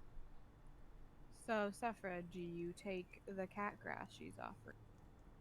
I ask her how much for this new uh cat. Oh, this cat grass I give you at a steal. Just 5 gold pieces. That it, 5 gold pieces. 5 gold, I say? That's quite a bit for grass. Oh, it's very fine grass though. Very, very fine I grass. thought everything was free at this festival. Oh no no, the food and drink is free. Our wares we sample but we sell. This sounds like a ripoff. It's just grass. Sephra, I you really shake want to my spend head. 5 gold for grass? I shake my head and say, "You don't understand. You just can't see the lights. The lights. And I surrender the 5 gold pieces to the. All right, so Duh. she takes your 5 gold pieces and hands you the cat grass. Where's Amiko? In He's this over at tent. her tent serving. Okay, I'm gonna go over to her tent and say, "Well, what's the deal with that person over there selling?" And I make whatever the standard like in our world it would be I'm making air quotes. I'm making air quotes and say cat grass. That doesn't seem very legit. And for the Um, my character is not um bubbly and happy. He looks a little irritated. Amika says, "Oh, that old crone. She's just some crazy person. She travels across the country, the whatever, and she finds all these exotic goods. She's harmless. She just finds these weird exotic things and brings them back and kind of hikes up the price because it's rare around here, but she's harmless." Okay. I'm I kind of thank the watching. lady for the cat grass. I'm watching Sephra to see like what happens when she eats this grass. Do you eat the grass? Yes, I eat the grass. Okay. Make me a fortitude saving throw. So you'll want to click the box that says fort underneath your spell or your ability AC. I scores and swear shit. to God, if you get sick and hack up a hairball, I'm gonna fucking. Ooh. So you eat this grass and you notice that this grass is way stronger than the last stuff. Like you almost can't look around. Like the lights are just so bright. Um, but after a minute or two, it fades and you're just feeling the normal effects of cat grass again. And you feel normal. All right. I I thank my friend for his concern, and I start going over towards the stage. So wait, what did I see you you ate it and then you just were like, eh, and then just walked away, or did you like kind of look different, or what happened exactly? You probably would have noticed like my eyes dilating a little bit, because part of the effects are, you see a bunch of lights and stuff, and so I'm looking at all of that, kind of looking at nothing. Hmm. I'll just kind of shrug and go listen to the new song Glitter Skims playing, or he's juggling.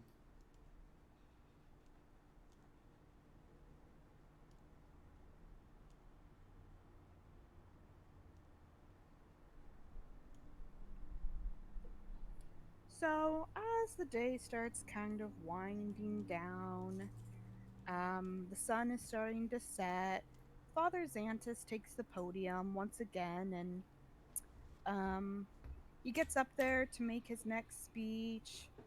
Everyone kind of gathers around to listen to him again, as it's kind of the end of the day and end of the festival, so everyone's pretty, intrigued to hear like how it's gonna close. And he has this thunderstone that he uses to like get everyone's attention. Um, so, a sharp retort, like the crack of distant thunder, slices through the excited crowd as the sun's setting rays paint the western sky. A stray dog that has crawled under a nearby wagon to sleep starts awake, and the buzz of 24 conversations quickly hushes as all heads turn toward the central podium, where beaming Father Xantus has taken the stage.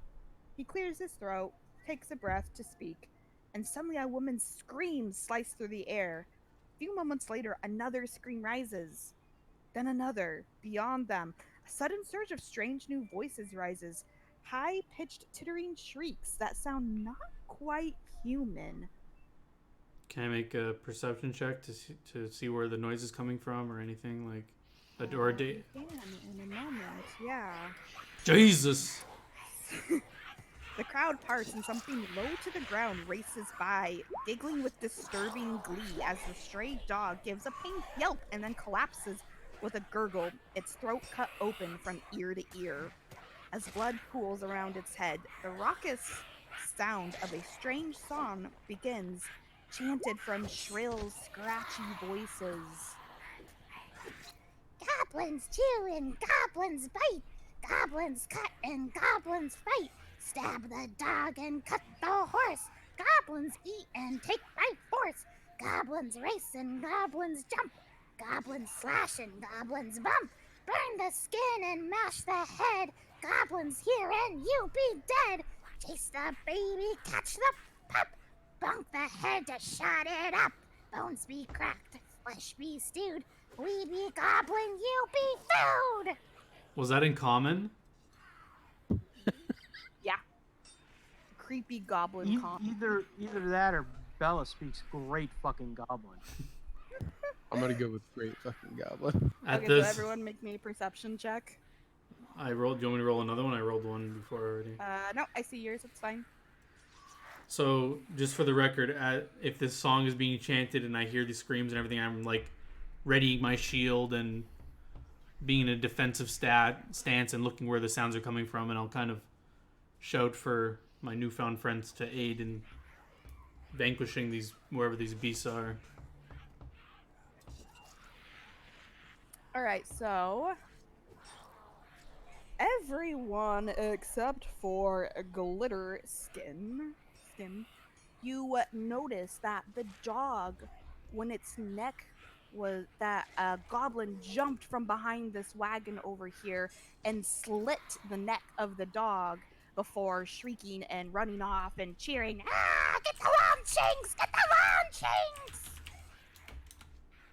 All right, everyone roll initiative. Jesus. You got the thing up. Oh, thank you. It should automatically go to it still. Yep. There you go. Yeah.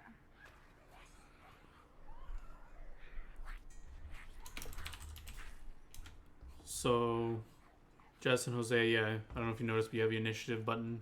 If you highlight your token, there's a button near your cursor. Whoa! Holy cow, +8 to initiative? Jesus. How come I'm the only one that sees my name? What? I see everyone's name.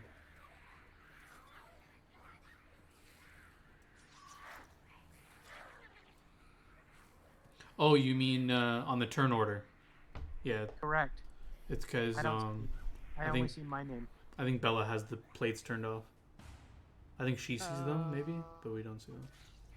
Yeah, I'll have to fix that later on the token thing. I mean, it's not a big deal. We have identifiable tokens, and you can highlight them.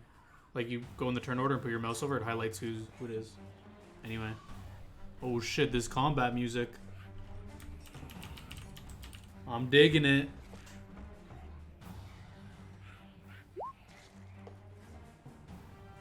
Alright, so this goblin, gobbler. How do I make the names appear? Is there a way to do that? No, I think Bella controls it. Yeah, I'll have to Okay. do it later. I didn't realize that they weren't on in the turn order for people, so I can see it.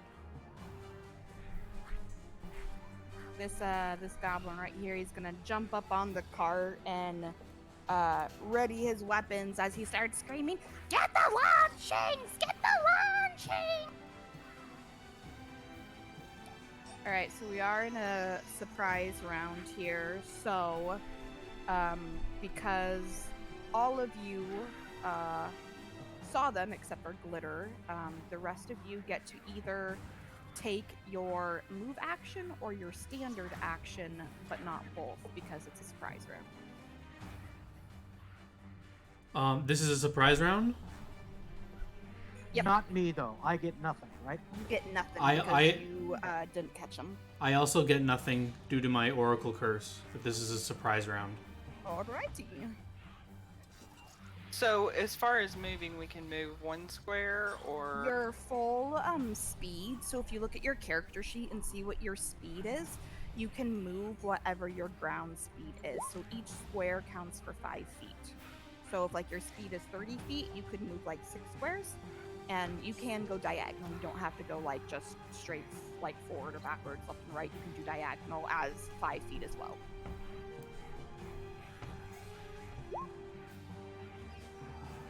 I'm also typing helpful things.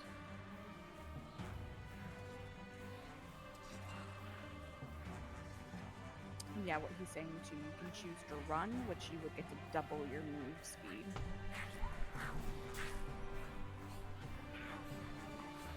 Okay, so my speed is 20. My run is 80. Oh yeah, sure, crazy cat. So if you want to, That okay. Sorry, that doesn't sound right. As a cat folk, I'm guessing you probably. that might be your. Are you looking at your swim speed for the 80? Swim Or speed is 5.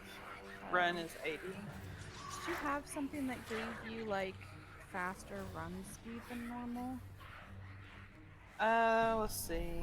Remember, she also might not. She might be not using encumbrance correctly. Oh, it says her run is ×4. Running isn't for combat. It's like if you're running away.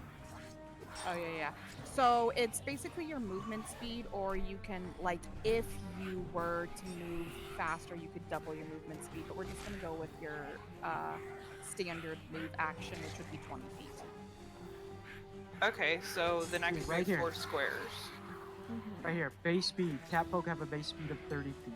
Yeah, but she's using something that minuses her speed. Okay. So I'm moving 4 squares to get a little closer. Oh wait, sorry. You have to do this on your turn. So right now it's Marco's turn. So go back. Just yeah. Okay, so yeah, Marco's turn. He can do his movement or his standard action because he saw the goblins. Okay. Are you done? Yes. Sorry, just for the record, you're saying we were surprised by the goblins? You're going to do? Yes, so this was a surprise round by the goblins. They popped out and you're surprised by them. Those who met their perception check are able to act in the surprise round, which means you get your standard or your movement.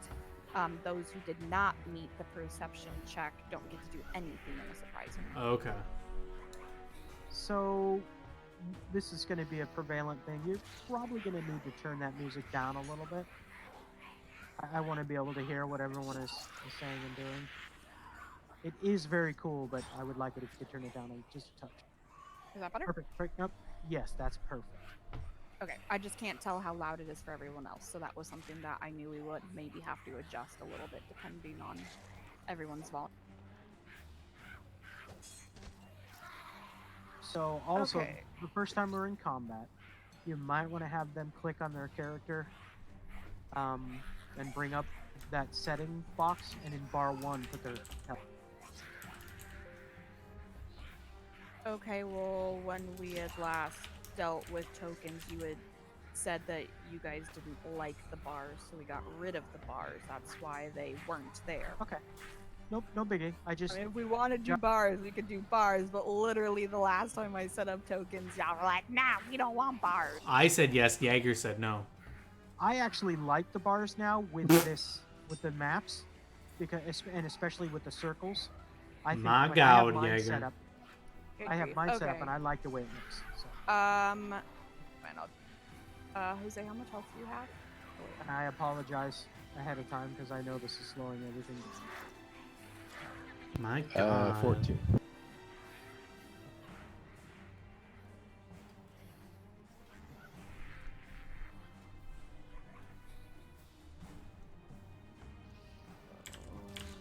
Standard, is that what you want? That? Compact looks I can better. only see his health bar. Oh yeah, I need to. You don't need numbers, Jaeger. It's a visual representation. Oh my God, he's 8 out of 14. How could you know? There, do Healer, you see it roll a now? 1d6. Yes, I do. I appreciate you, fella. Yes, I gotta come up with something better.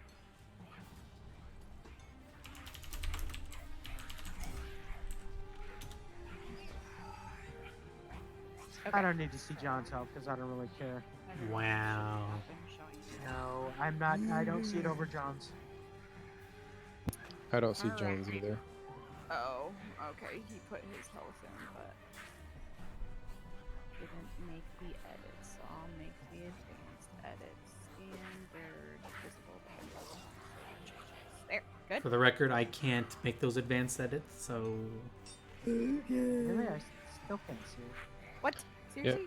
Don't see John's or Jaeger. Oh, I wonder if it's because I did it myself. Overlay. yeah, I made mine myself as well.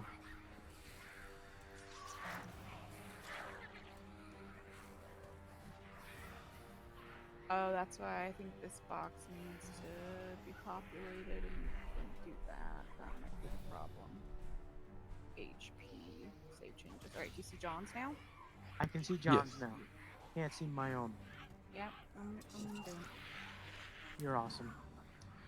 Can we do other actions besides move? Like, can I assume a defensive position? Standard or move? You can't do anything. But you don't get Right, anything. I can't do anything. I understand that.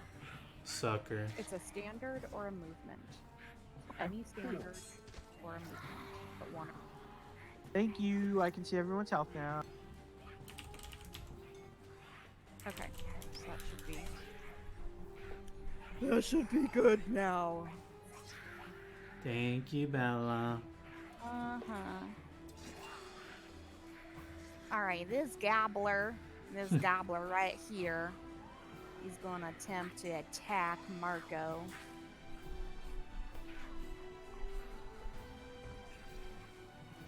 This is the first one who actually looked at this, so we'll do combat.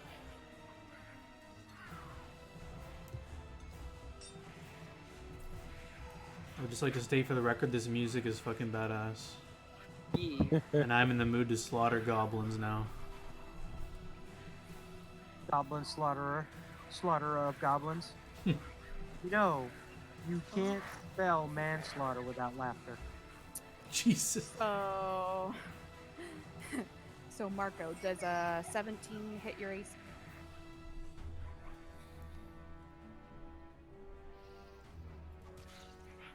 So there should be a box on your primary page that should say AC. Mine's an 18. Ooh. Alright, so this guy goes to stab you with his dog slicer and just barely misses and catches on the tent next to him and looks at it and is like, "Oh! Stupid dog slicer! Alright, and this gobbler, he's going to come run over here as they're like chasing after a dog, basically trying to cut its throat open. So I'm guessing all the people are scattering. Yes, pretty much everyone has run off and scattered, and everyone's hiding. And So Okay, I can't do so- any standard actions or moves, but I can look around and see if anybody's still here. Right? Sure, you can do that on your turn, Jaeger. I'm gonna take John's turn. all right, so you said on your turn, well, then you can't do anything. Right? What? Okay, it's my turn, right? Is this map Yes. thing? I can Yes, measure you- properly? Okay, you can do things on your turn. No, I cannot. First So I just want to describe what happened. So I have an oracle curse. So I guess I envisioned it like I try to move, but like some sort of dark energy like sprouts out from the ground and kind of like blocks my movement for the moment, and then it passes, and then my turn's over. So is it like a vision based, like because you have visions? Yeah, it's related to being an oracle. You have a curse. Cool. So I like that. the one I picked is powerless prophecy. So I can never be caught flat-footed, but in return, I cannot act in a surprise round. Nice. So it's kind of like I see it coming, but I can't do anything about it. So now it is your turn. So does this hold true for the monsters also? Yes, they only get a standard or a move, and that's it. My turn is complete. I can't do anything. Except Like nothing, right? I can't talk. Free actions, nothing like that. pretty much, I mean, you could maybe say something, but you're pretty much like caught surprised by everything that's happening. So you're like, you're like, Probably gonna what's yell out happening?" something like, town folk scatter, protect the women and children, and dogs. That's what I'm gonna say. Pregnant women and dogs. I'm really gonna have fun playing this guy. puppy. I find that very racist against cat folk. Really gonna have. You're a woman. I said women, children, and dogs. I'm gonna have so much fun playing this character. So glad I went. So glad I went with this guy and not the alchemist. Okay, so I have a question. How do I determine like how far I can shoot? So your bow, I believe, has an 80-foot range. So if you do that, you can see what the feet is on it. As long as it's within 80 feet, it's either 80 or 100. You can hit it, but your bow should tell you like what your range on it is. Yep. May I offer some advice? Yes. You have an ability called Point Blank Shot. Gives you +1 if you're firing at anything within 30 feet of you. That goblin, pretty sure. Yeah, that's the one. Since he's over there, I was going to try and hit him. So do I roll my bow? Yep, you can just tell me which one you're attempting to hit, and then click your attack. This guy, the one that the arrow is pointing at, over by the. End of the stage.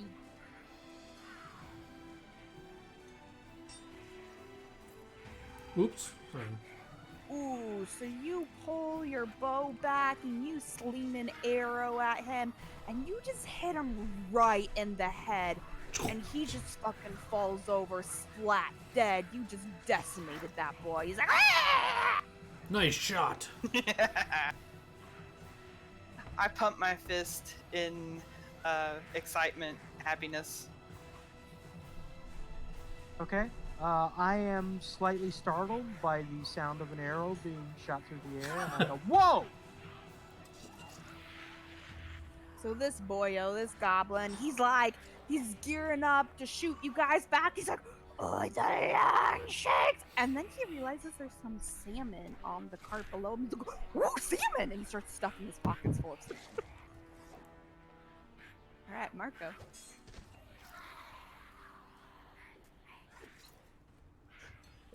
Guess I'm going to attack this one in front of me. Right? Power attack? Yeah, remember, you have your power attack, I believe, and your rage. And remember, you can rage for a certain many rounds per day. And if you decide you want to do that, all you need to say is, oh, I'm gonna enter my blood rage, and then you can click your little button to give you all of the effects of that. But of course, you can do that whenever you feel. You don't have to do it right now. I just wanted to make sure you. Oh no, I'm gonna rage and power attack. I love Oh, that. Oh shit. no, I'm gonna. Get him. I close it and then hits. What do I hit? So you open the little buffs, right? Click both of them, close the little buffs box, and then just click on your sword. And you should probably yell, "By the power of Grayskull!" And I don't know if you have to keep track of how many rounds rage lasts, but just keep a track of how many rounds you've used or whatever.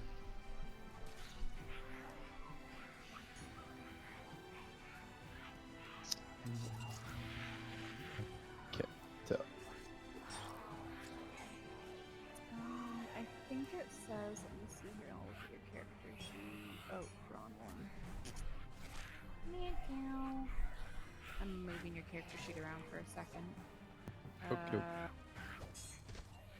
think you put the info of your rage ability in here somewhere. I thought I did. Did you say infinite rage? Okay. Number of rounds per day equal to 4 plus his Constitution modifier. Yeah, Sorry, we'll add that in later. per Constitution mod. So yeah, so hold on. Without your rage, your Constitution modifier is a 2, so you get to rage for 6 rounds. So there you go. So just keep track of the number of rounds. You can do it 6 times per day right now. They do not have to be consecutive, but whenever you choose to leave your rage, you are exhausted for double the rounds you are raging, and just can't re-enter a rage while you're exhausted. So like if you rage for 2 rounds, left rage, you'd then be exhausted for 4 rounds, and you have to wait till those rounds are up to rage again. Gotcha.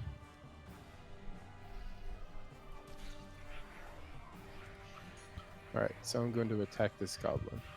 Alright. As I do so, I scream, Die! Ooh. So you raise your weapon and you bring it down on him, and he just like does this little like dodge and weave, and then looks at you and is like, "You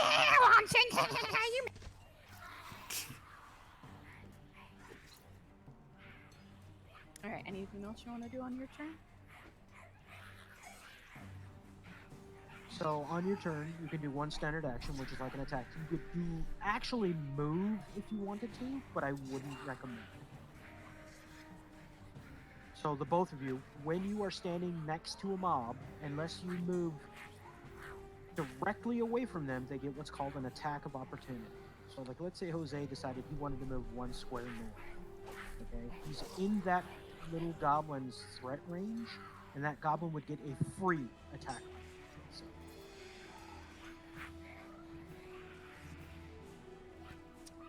Guess I'll just end my turn now. All right, this goblin is like, You try to hit me? I hit you! Oh shit. and he goes to like stab you with this dog slicer again. He drops it on the ground. And is like, Oh, shit!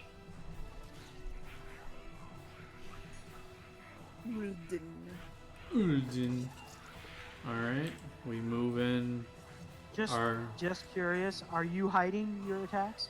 They are hidden, Come on. yeah. They're auto hidden with how all of this is like set up, and I don't really want to like screw with it to turn off the auto hide because all of the mobs are set up that way. So I If you move. want to know the roles, I'm willing to tell you though. I'm not like trying to be sketchy. Nope. You be as sketchy as you'd like. I move my max movement, and with Marco's consent, I will begin. I'll place my hand on his shoulder and give him guidance.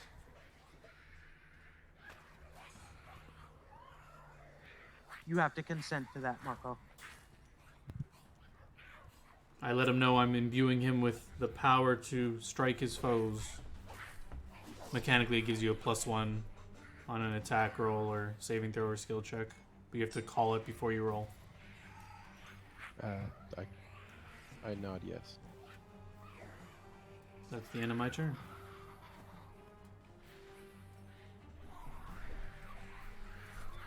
Glitter.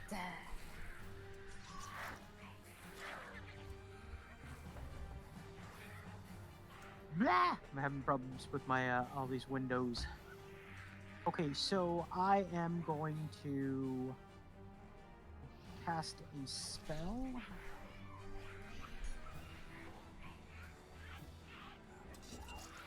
Give me just a sec here.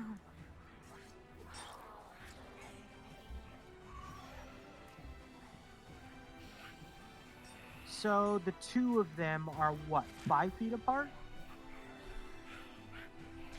I'm gonna cast a spell. 15.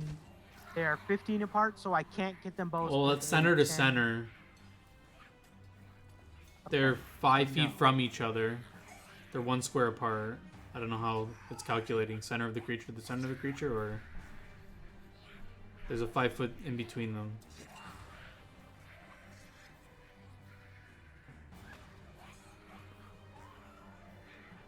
Okay, they're too far apart, then I'm not going to cast that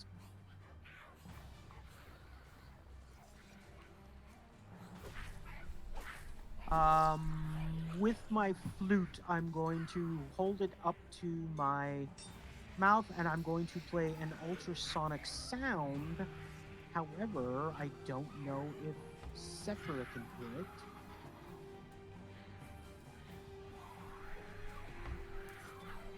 And I'm going to do a whopping 1 point of damage to the one on the wagon, stuffing his face. Okay, there's no save on that. Nope. There is no save, and let me know later, and I will slightly modify for flavor, because I don't want to point my finger. I actually want to use my flute to do that. Okay. So I don't know if Saphira can hear, like, dogs hear really high-pitched noises or something like that. Trying not to be racist here. And I literally actually do need to make an attack. That is a ranged touch attack. Oh, okay. Ranged touch. Okay, go for it. I did. It's 20. It's in the spell. I Oh, rolled a yeah, 20. yeah. Oh, yeah. You make the sound and you hear the goblin like cover its ears and it's like.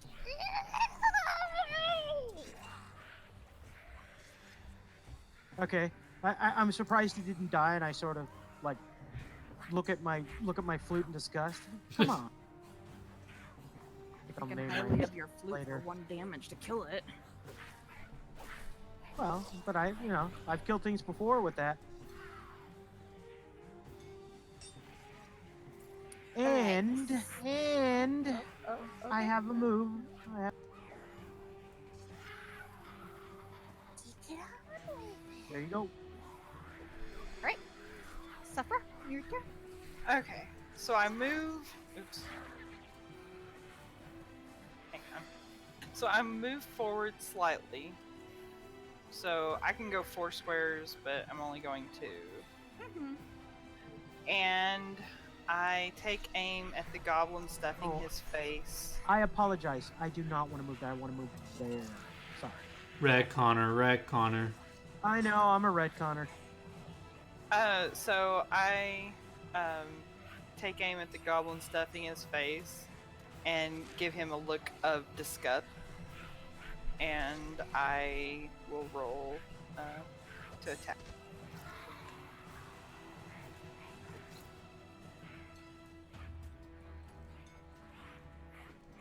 Nice. Ooh, once again, you just draw that bow back and let an arrow fly, and it's like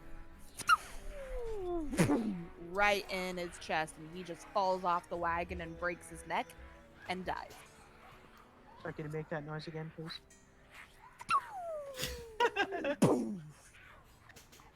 I'll kind I of nudge grimace. Marco, and I'll say, remind me not to get on her bad side. I grimace and say, fish-eating bastard. And that's the end of mine. Marco's response is.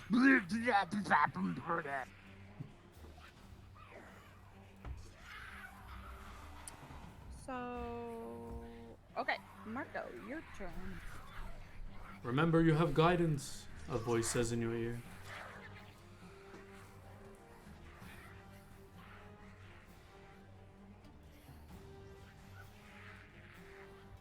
Looks back angrily at the last goblin and swings again. With guidance? With guidance.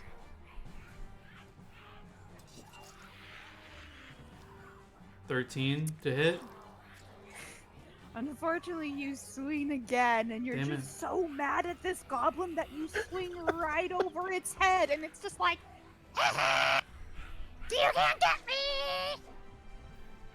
I'd like to return this greatsword. Alright,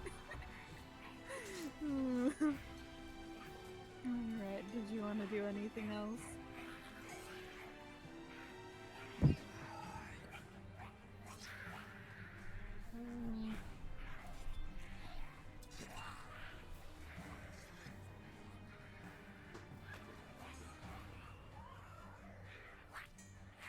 I think in my own confusion I stepped off the berg.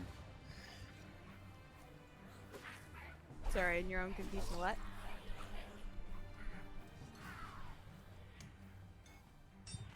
I lose my rage just from being astounded that I've missed twice. Okay. Right? You look at your sword and go, come on! So this goblin's like, it's just like giggling, it's laughing, it's like, ha ha ha ha, stupid lawn shanks, ha ha ha ha. And it goes to like try to do this like climb up the tent, and let's see how it. Actually, I'm really quick. There we go. Wait, does Marco get attack of opportunity? He's leaving. Yeah. So is it moving? Is it moving through his threat range? Yes. Then Well, I thought it moved Kind from of, here yeah. to here. Yeah, it's like Actually, climbing. trying to I'm probably climb up. not going to do the same thing I do in the other game. I'm going to just let you make the decision. Not going to help unless you ask. How's that? Okay. So, Marco, you do get an attack of opportunity because it's moving out of your threat radius. So basically, as it starts trying to climb up the tent to like get high ground on you guys, you can try to smack it as it does so. So you can take a attack. But don't I have exhaustion from losing rage? That just means you can't rage again until it's over, not that you can't attack. Okay. But I can still use power attack? Alright, so I swing again. Do I still have his guidance? You do not. Wait, does Okay. it last a turn or is it just for one roll? I actually don't know. I believe it's one roll. I would have to reread the wording of it though. Oh yeah, it's on a single attack roll. Yeah, no, you don't have it. Sorry. Okay, so I swing again. Ooh, 16. Ooh, finally you connect. You're Yeah. like, oh, Mr. Goblin, you do not run away from me, and you just smack at it as it's climbing, and it's like, ah, and falls and dies.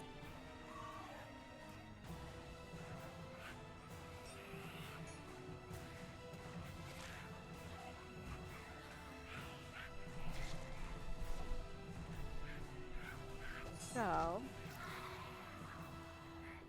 you still hear goblin screams in the distance, and as you guys are like looking around, trying to figure out like where all the other goblins are, because it's just a mess. They're running everywhere. All of a sudden, you see these little guys running from behind, and they're like, ah, launchings! Get the launchings! Ah! Initiative, or we're just going to continue? Continue. Uh, Okay, you need to bring them all the tokens in. so wait, sorry, can I tell which direction we heard the voices from?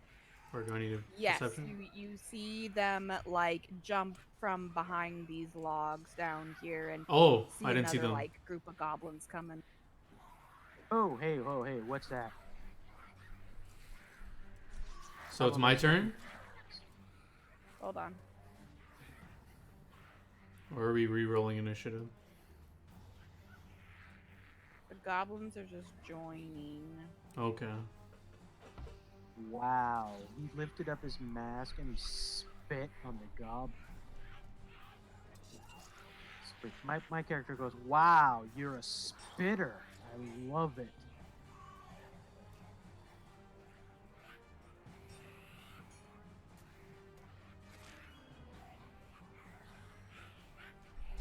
You know, I will let you guys re-roll initiative because we kind of did stop for a second, so you can re-roll your initiative. We're not surprised though, are we? Nope, this one is not a surprise round.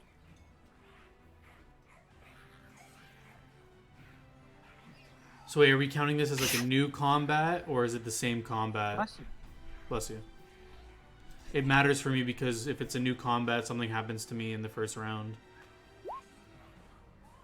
So it is kind of like a new combat. You guys finished off those and you're looking around for a minute trying to figure out where the rest of the screams were coming from when all of these guys popped up from back here and came basically running at you. Okay, so in a normal, just so you know, if I ever forget, in a normal first round of combat, I am staggered.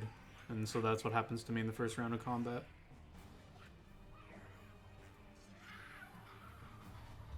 Okay. Did everyone re-roll? Got a freaking 5. Do believe so. Alright. So this boyo down here, the Goblin Pyro, he is going to try to burn you. Who? The red token guy at the bottom there. No, it's this guy's turn first. No, it's the Pyro's going first. I'm trying to see So what. on the top, on your turn order. Sorry, never mind. So this is melee. Hold on. 30 feet. Okay.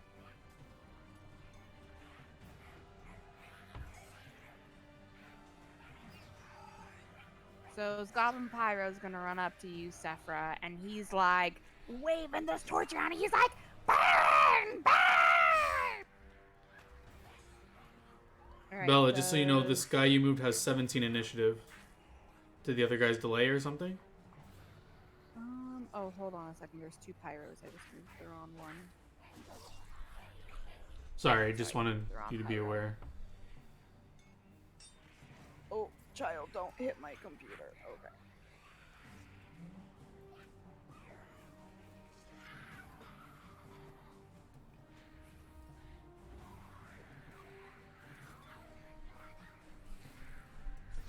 So, okay, so he's gonna stand here and he's gonna like throw his flames at you, but I'm assuming a 9 does not touch you. That's my AC. Yes. Yeah, my AC is 16. So he's running and he's like, burn, burn, burn, but then he like totally misses and he's just like looking at the flames like, why ain't no burn? So wait, what did he throw? It was a flaming torch or something? basically. Yeah. Oh my god. Okay.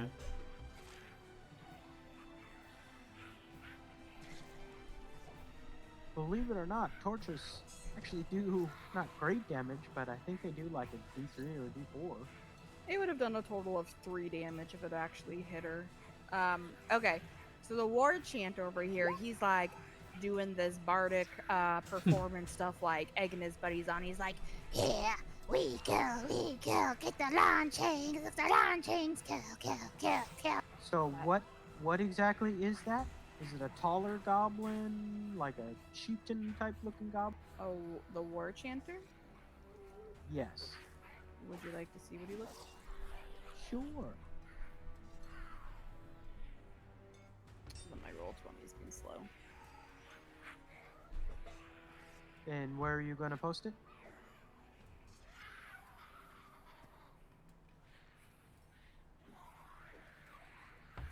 It is a thing on roll 20 that I'm going to put in your player.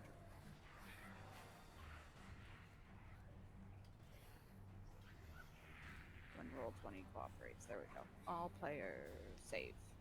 That's the war Ooh. chanter. Nice. Damn, that's cool.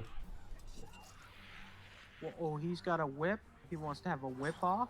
Mm-hmm. That's what Glitterskim is saying. You got a whip? You want a whip off? So just in case you guys are looking where we're looking at this, it's in where your character sheet is. That the icon instead of the chat bubble, you click where your character sheet is, the journal, and then it's a handout she just gave us. I'm not sure if you guys. I've seen it, Okay. but thank you. And problem. I don't know, because I may not have.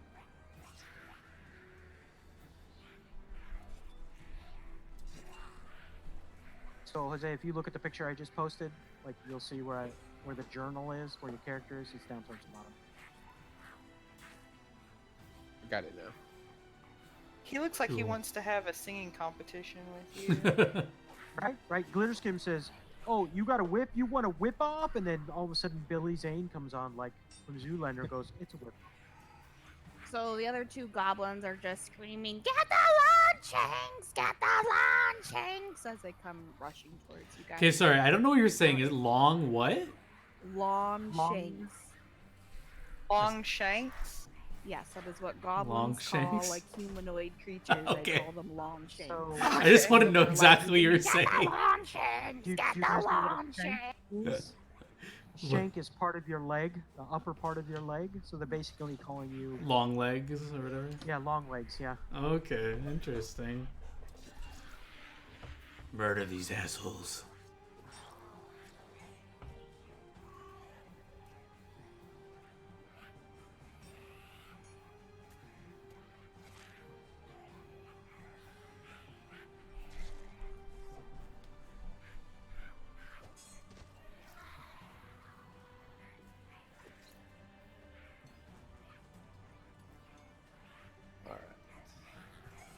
Kill the ugly one.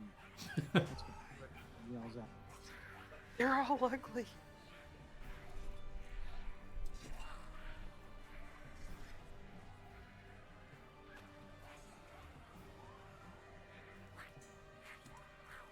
That's We perfect, can't- by the way.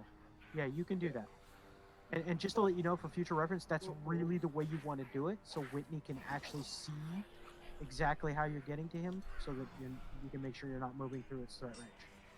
Give me a quick second. I hit the wrong button and closed out of my roll 20 for a second. I hate it when I have my push to talk pressed and then like some key. Sweet. DM's not here. Everyone party. Everyone move their tokens around. Well, yeah, we were all right beside them. Everybody make arrow art.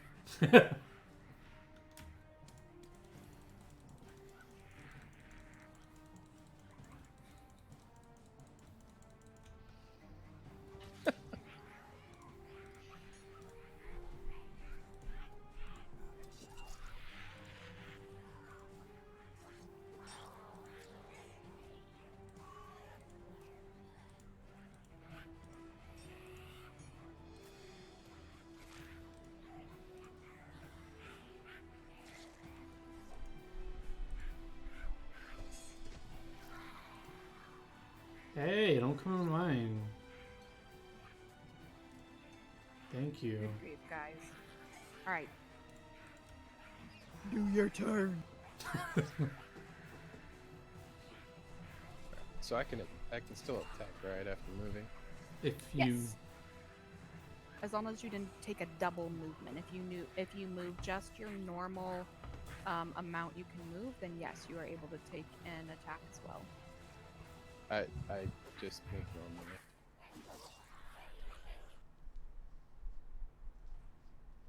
Let's see, you still have power Oh my attack God. on, and then I swing at the ugly, as Glimmer Storm said.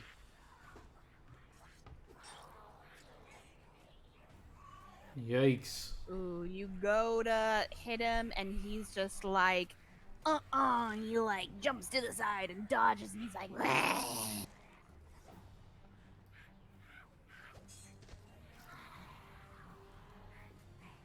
Somebody got batteries for this thing?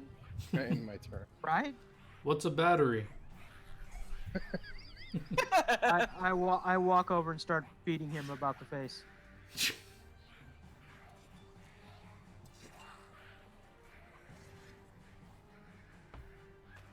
alright, this boy.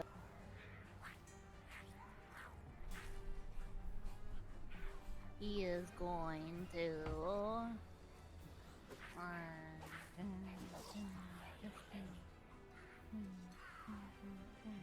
He's gonna move here and start doing more of that.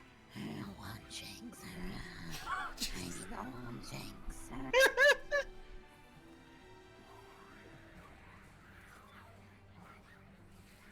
Glitter, your turn.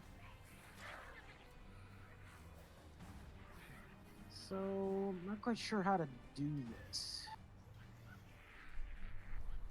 According to my arrow, okay, oops, not what I wanted to do. According to my arrow, all three of these guys are within 10 feet of each other. Is that correct?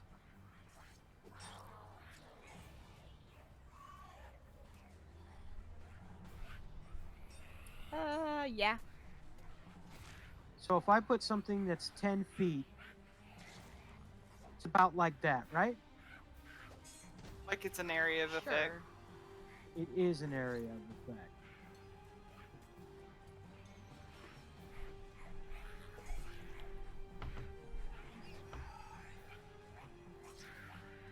Ugh, that's an ugly color. Sorry.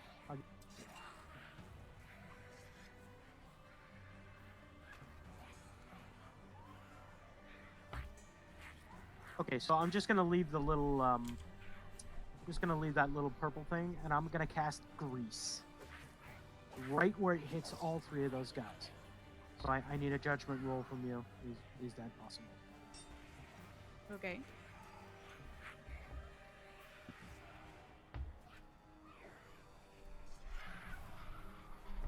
Yeah, that's fine. Was there something else you needed a question Nope. about? So that's my. No, that's I fine. made a Go 10 for foot it. square, so I'm gonna put it right there. So.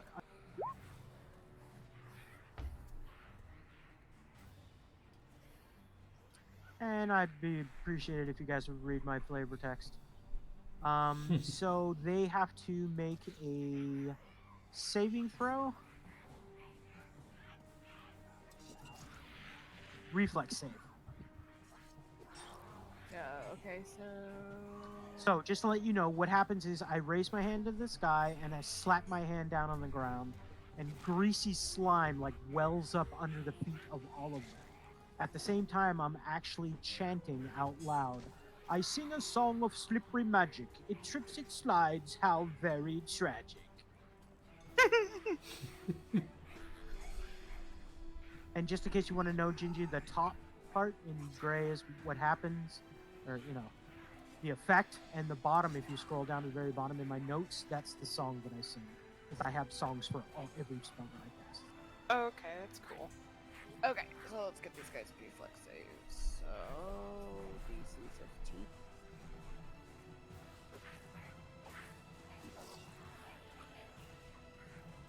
Okay. So War Chanter Boyo here falls. He does not make his saves. I'm just gonna stick this. Nice. Great use of icons. Ooh, nice. Wow, one of those goblins sounds like Donald Duck.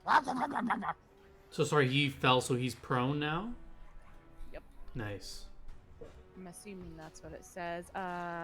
Any creature in the area when the spell is cast must make a successful reflex save or fall. So I'm guessing they fall over and are prone at the moment. Yes. I would assume so. Nice. This spell is super good.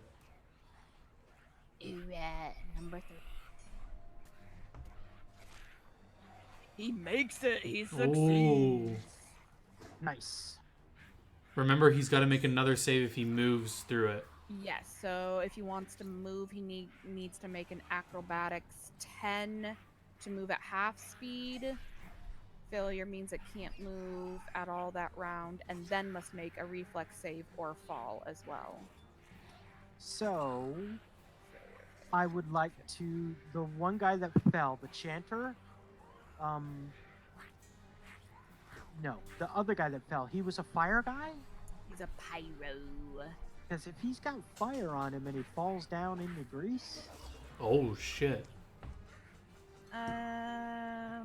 He did throw his fire already. I don't know if he has more. Okay, cool. Yeah, he threw his fire torch. That one threw his fire torch at Gingy. It's this dude still has his fire torch.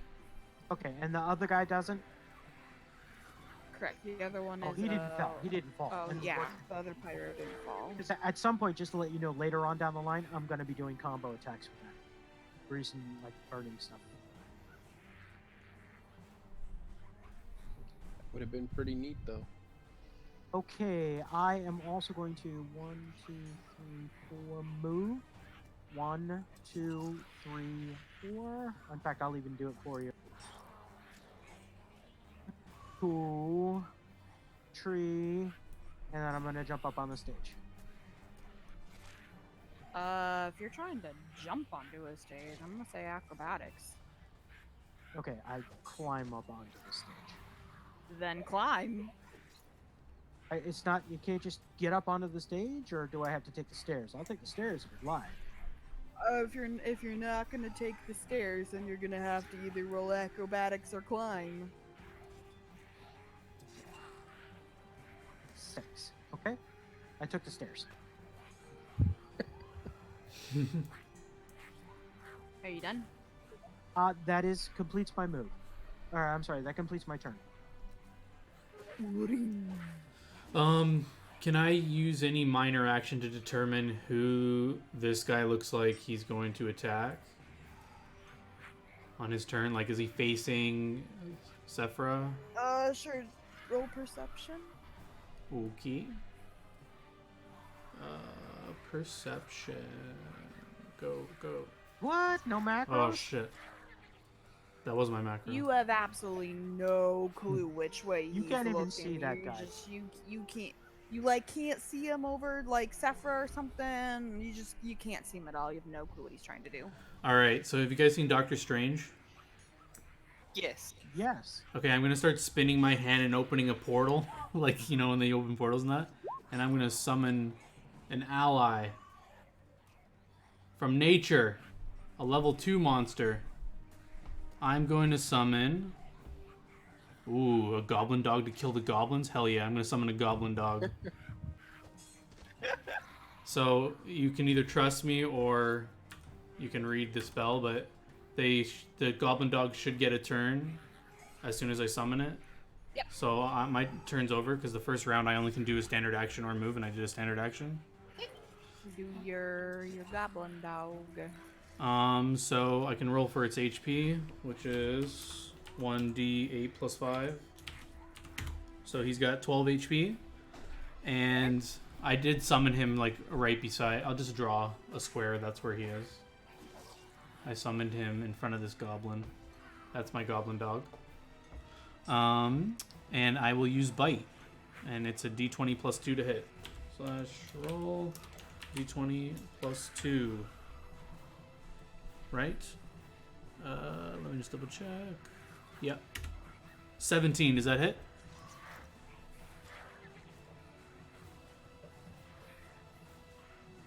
Oh. Yeah, token. Is that actually a goblin dog?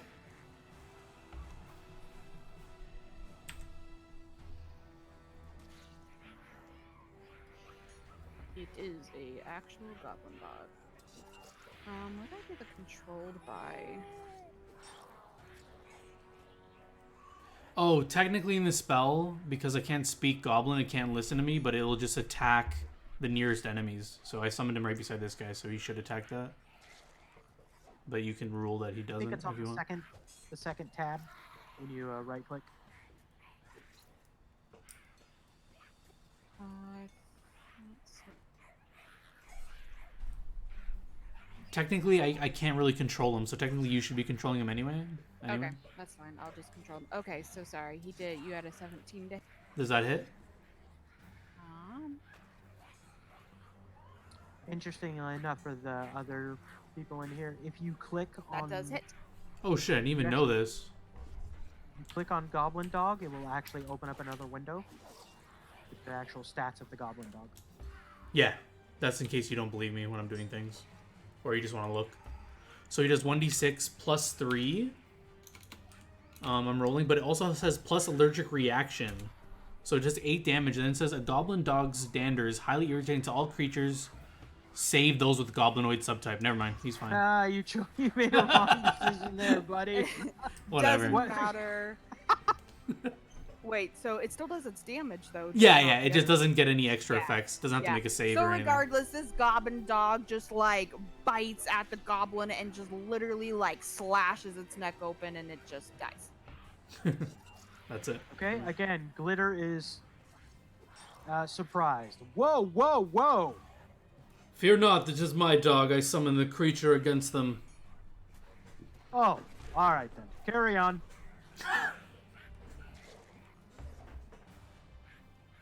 Thanks, oh, Aldine. No problem. What's the range on the allergic reaction? It's only if they get hit by it. Oh, okay. Well, keep that away from me then. It specifically only goes after enemies, but I can't really control it because I can't speak Goblin, but... My turn's over, by the way. Okay, Sephra. I have. Okay, so the red token guy, that's the chanter, right? Yes, that is the war chanter. Alright. I have decided that I am tired of this guy's chanting, and so I am going to attack the war chanter. Just something to take into note right now. Until you hit level 3 and take a specific feat, if you choose to do so, whenever you attack a mob that has a friendly in its threat radius, aka Marco at the moment, you take a -4 to your attack to hit it. Okay. Yeah, I don't know. Like, let me look something up real fast. -4. -4 to their AC, or Correct. -4 to their AC if they're prone. okay. So, and because the two with the skulls are prone, they're going to take -4 to their AC at the moment. So, I mean, it kind of balances out still if you want to attack him because he has a -4 to his AC. So he's easier to hit, but you also have a -4 to hit him if you choose to attack that one. Okay, I think instead I want to choose the guy that's not prone because, yeah. Oh wow, I take it back. I'm gonna take it back. I'm sorry, Whitney. I steered you wrong. Oh, so what does So the prone character does not do the anything? character is lying on the ground. The prone attacker has a -4 penalty on melee attack rolls and cannot use a ranged weapon. Oh, it says a prone defender. He's not really a prone defender. Okay, well, regardless, you shoot an arrow at him, and you hit him right through the arm, and he like looks down at his arm, and he's bleeding, and he's like, Jesus.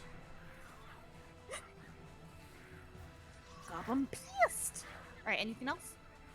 No, I'm ending my turn.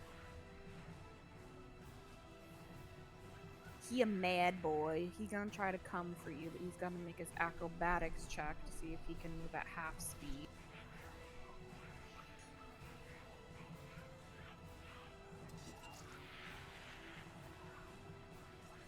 This thing doesn't even have shit for them. So Is he's just standing gonna up? roll. He's not Standing up in prone. action. Oh, okay. He's not prone. Acrobatics is just dex.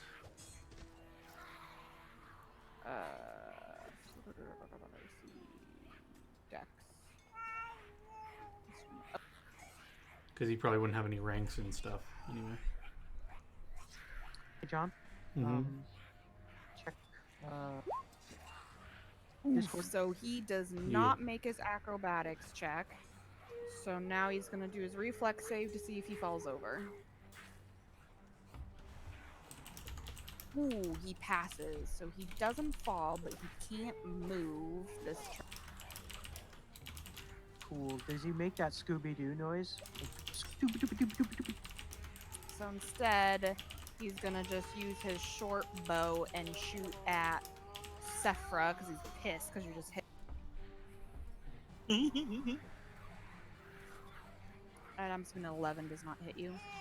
No, I'm 16. So he goes wide and he's over there just like looking at his bow like, God damn it. I smugly thumb my nose at him.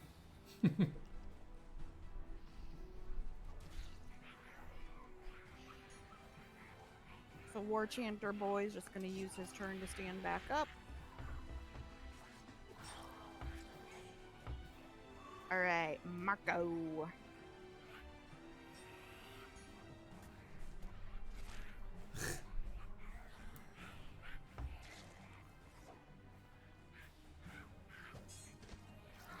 No, we're still I swing again with my greatsword. Ooh, nice. I think that hits. Let me check. Yeah, so you swing and just in all your pent up anger at these freaking goblins, you just lob its head off and it goes rolling down the freaking like by the other two goblins and they look down at it and they're like,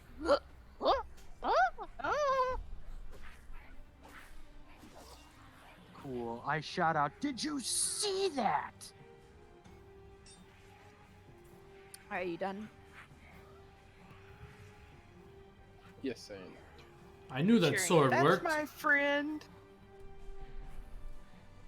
Pyro is also going to use his turn to stand up. Glitter.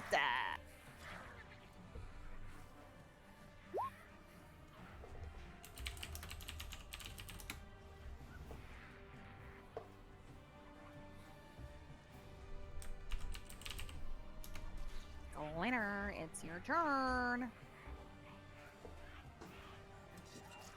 Oh, sorry. I didn't.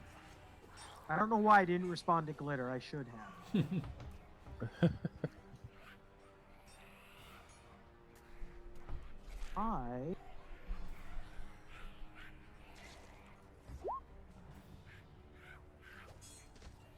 I am going to start my performance, which takes a full standard action. Next round, or no, actually, you get it this round. You gain +1 to attack, +1 to damage, and +1 to saves versus fear and charm. Glitter starts singing, basically. Like a sort of a stamping his feet, martial kind of a almost a march.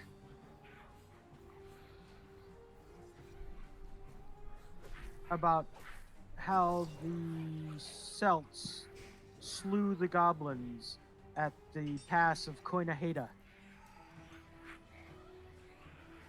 How inspiring. And that will be my turn. Sorry, so is this an AoE? Do we all get this? That is correct. Anyone that can actually hear me. Even the enemies?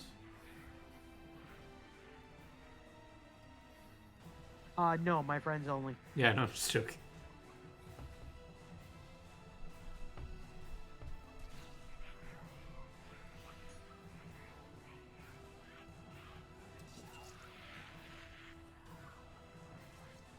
Alright, you done with your turn, Jaeger? Yes, my turn is complete. Odin. So my summon says it lasts for 1 round per level. So was last round his 1 round?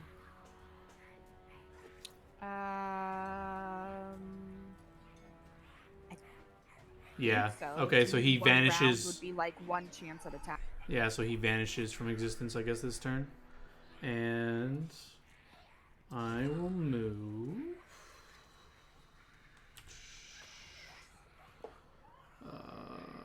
So I have 20 feet of movement.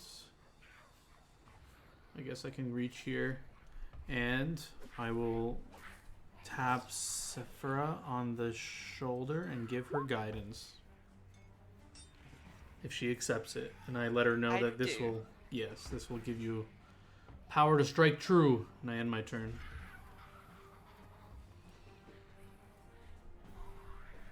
Suggestion, John, have Bella make you a generic token you could just drag out whenever you need. Yeah, oh, whatever. Although the Goblin Dub was... Alright, This shit. Sifra. Yeah, that's cool. Although it's a little So- terrible because we're gonna have to fight those, I'm guessing. I chuckle because I'm so empowered now, and I look over at the goblin that's so mad at me, and I'm like, you know what happens next? Oh, shit. I say, Goblin, tell her your And name so she you can were carve it you on using her your arrow. guidance? Yes. Okay. Make sure when you want to use that, you say, I am using guidance with this attack. Oh, okay. And also remember she gets +1 to attack and damage.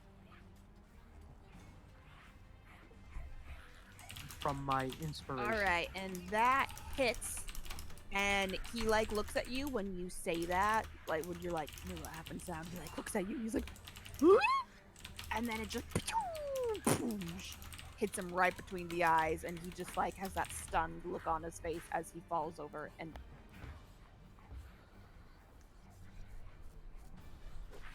I cheer and look over at Glitter and Uldin, and I say, thank you, boys. And that's the end of my turn. alright, Marco.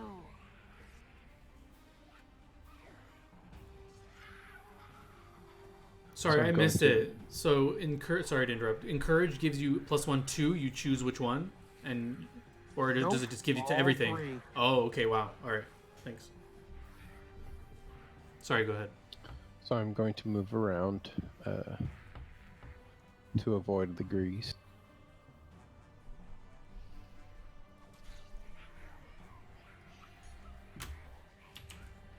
So if while you're doing that, you like hold down but tap or right click, I believe it allows your arrow to keep going, but you can change directions.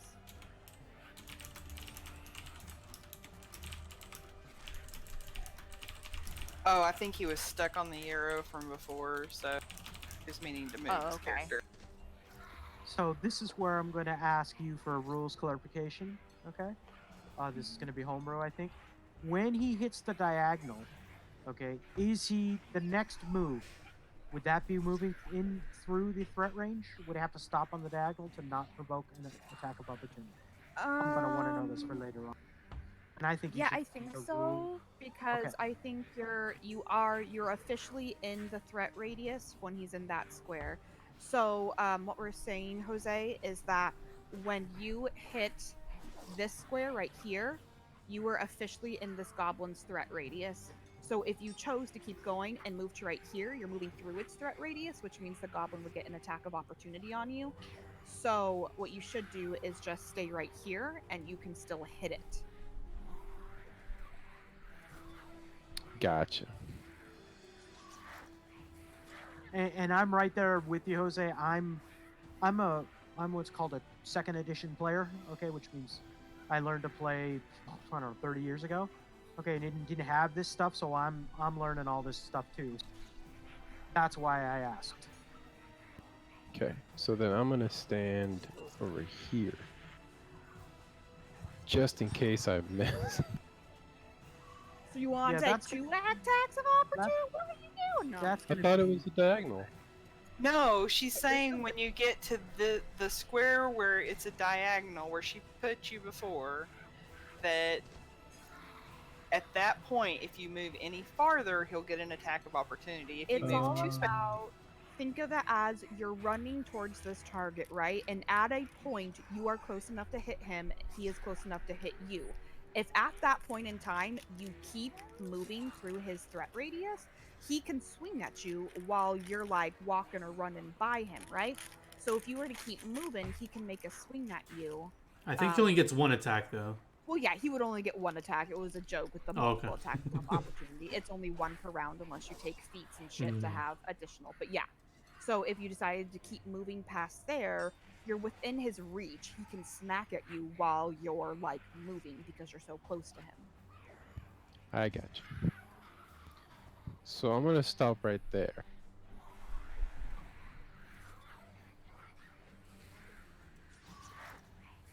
You got him. You got And him. Kill him. we're gonna swing my greatsword and smash his face. Ooh, nice Ooh, hit. and you are just like, this is the last goblin. I've had enough with you damn little goblins. And you just pierce him right through the heart. And he just like looks at you and he's like, launch, and then falls over dead.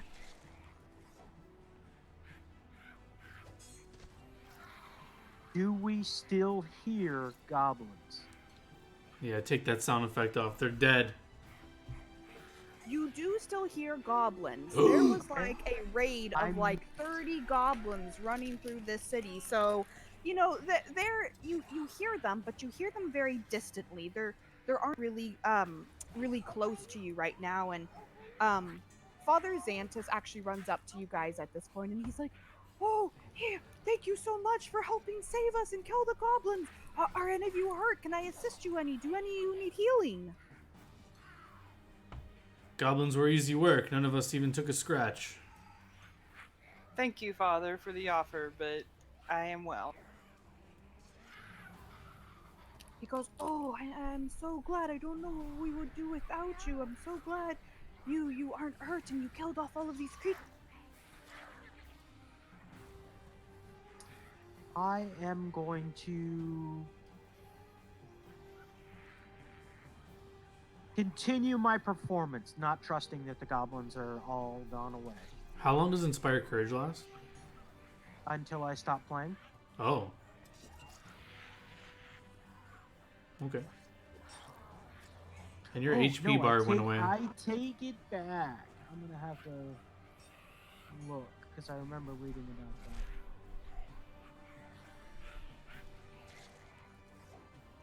Should So we? you guys Okay. do start hearing sounds coming from like the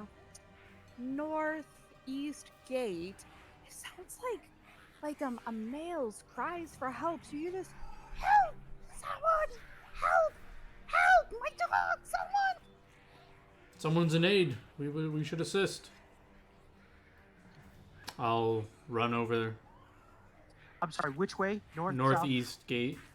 north, So up east here? gate. Is this what you're saying? You cannot see my health bar anymore? I can't.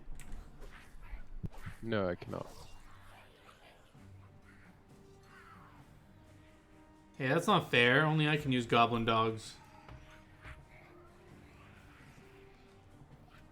Where do you want me to stop? Whenever we're rolling initiative, I guess. But I would be heading to wherever the sound is.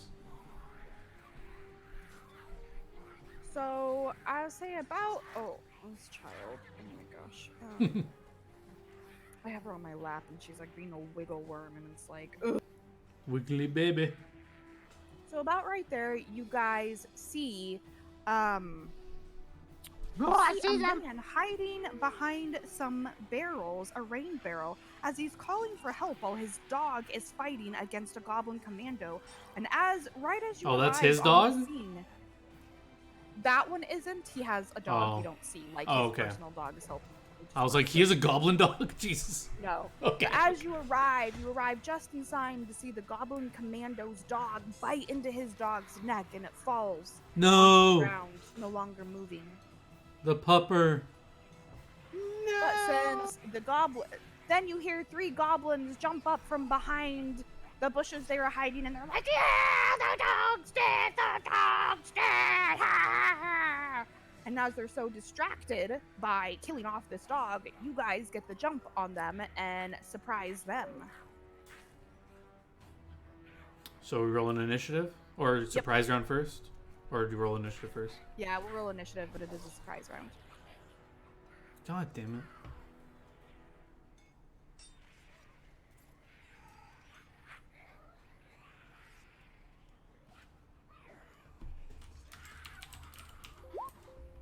Sorry. Yeah, I'm not rolling real great either.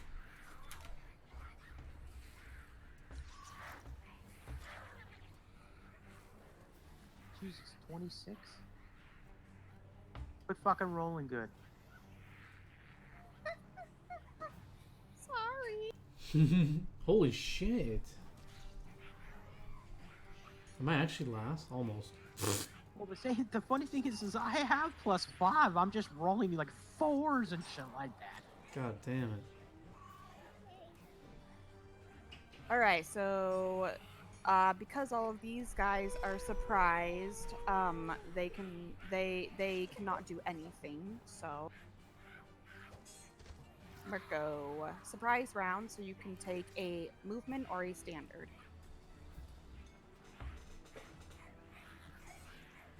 I'm going to move forward.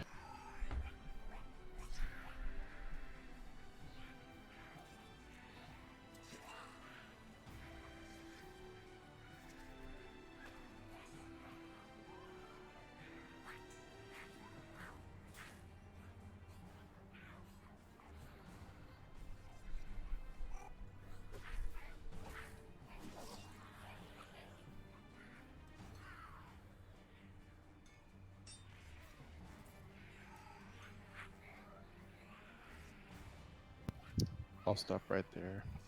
Alright. Sephra. Okay. So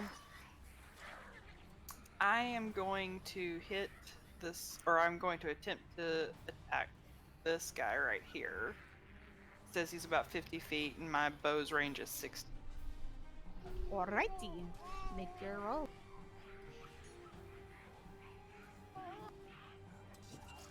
Ooh.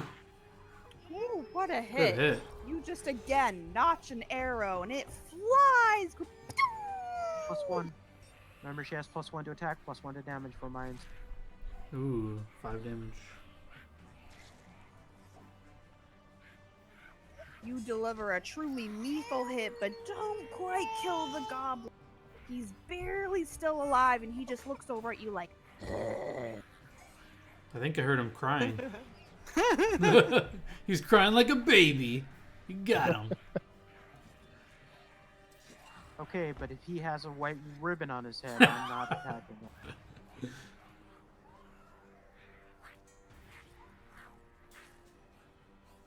All right, Glitter, your turn. Okay, give me just a sec here. I need to measure range.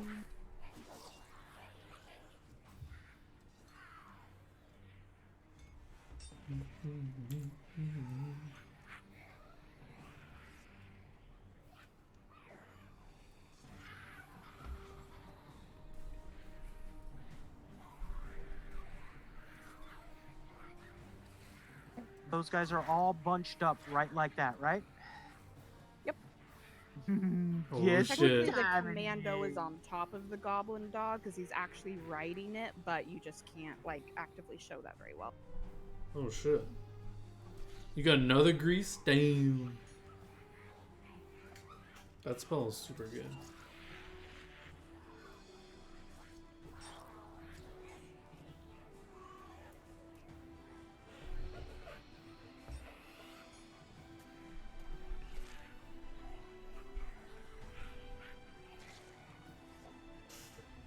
Okay, so for some reason I cannot select.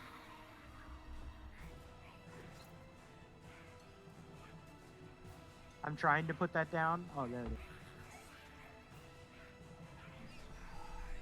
Can you grab? Can Do you you grab want- that? Yeah. Yep. Do you want No, it like I want to. that? No, I want to get them all. You cannot get them all. I should be able to. Just move it over slightly. Like half. Do in half. I don't care. I don't care if I Okay, don't. like that. Yeah, that's how I was gonna do it. Okay. Perfect. Thank you very much, Wit. That is my grease spell. Not to be that guy, but do you have line of sight of that spot? Yeah, you should. Through a tent. Actually, you know what? I probably don't, and I want to be. I want to be legit. I mean, you could probably see the Would you edge of say I them. probably don't have line of sight from them? Yeah, the tent would probably be obscuring your sight of most of them. Okay. So I can't do something like hold my turn. I mean, even if Uh, you did, it wouldn't be right. It's gonna be next turn before Mhm. the turn's gonna run out. So I will do nothing for the moment. You don't want to take a move action? Nope. I like where I am.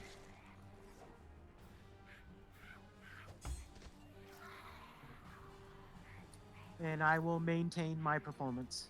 All right, Woody.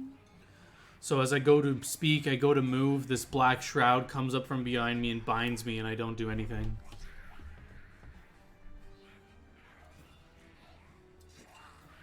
I'm gonna be right back real quick. Keep going. All right, back to the first actual round. So this guy gets to go first. And he is. Let's see. What's he gonna do? Oh, he's the regular goblin.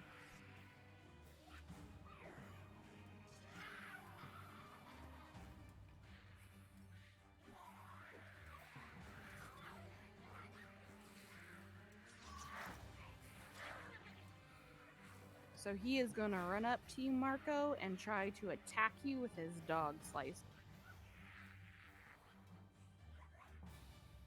Does a 17 hit your AC?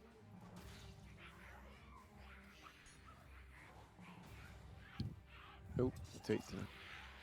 So he goes to stab you, and he just barely misses, like slightly grazes your armor, and he's just like looking at his dagger, like, "What? That didn't hit her.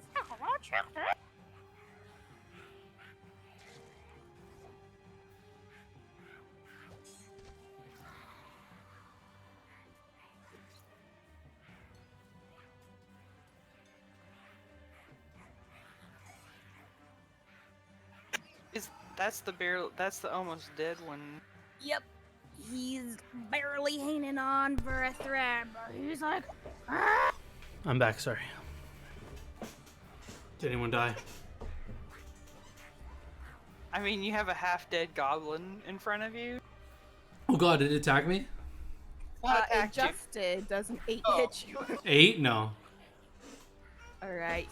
He's so angry he goes to try to hit you, but he's like also so hurt that he like lunges and he's just like he can't quite do the movement because he's like, oh, that hurt. 4-minute warning.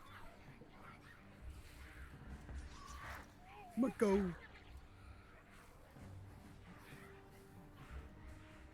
I attack the goblin in front of me.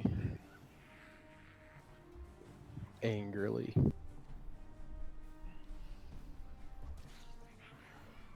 Ooh, that was angry. Yikes! Damn. So you are just like so pissed that you just swing your sword as hard as you can and you cut the goblin right in half and the two pieces just slide off your sword and make this sound on the ground and just blood and guts everywhere.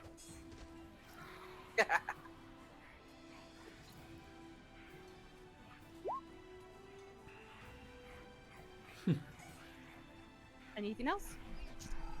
You can take a move action if you want to like get close to something else for your next turn, or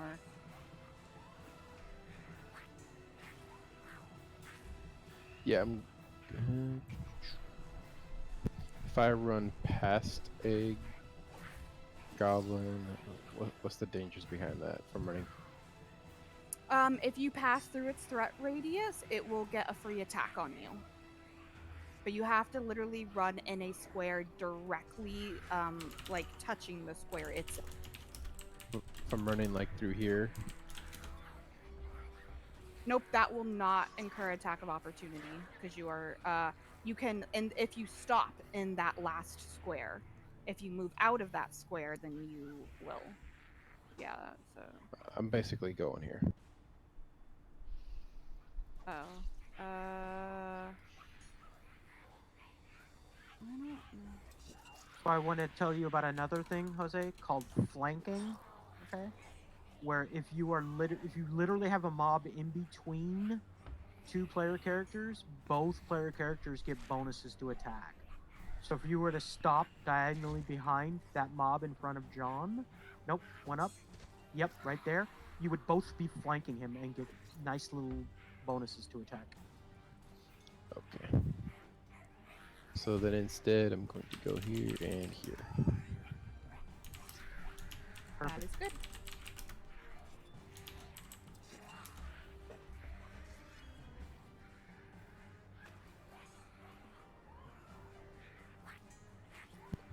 And I guess I have to end my turn there. So just to let you know, I am West Coast. I have absolutely no problem playing beyond 7, but I don't want anyone else to be beholden to. Yeah, I'm So good. where I was Whatever. planning on us stopping for the day was pretty much right after this encounter. If you guys are cool to just finish this off, basically. I'm cool with it. Yeah, we can I'm do okay that. with that. So this goblin runs up to you after seeing you hack its buddy in half, and he goes to stab you, and he just swings wide and spins around in a circle and actually falls over himself. I laugh.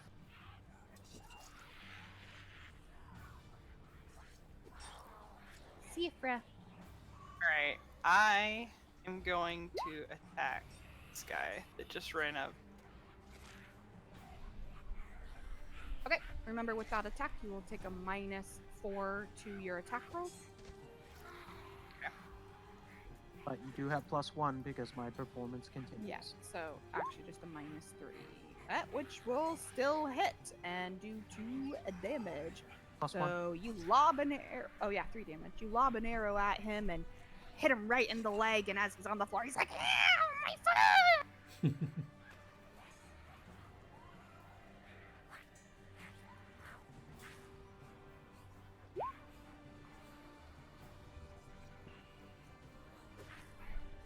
All right. Anything else, Sakura? Sorry, no, that's the end of my turn.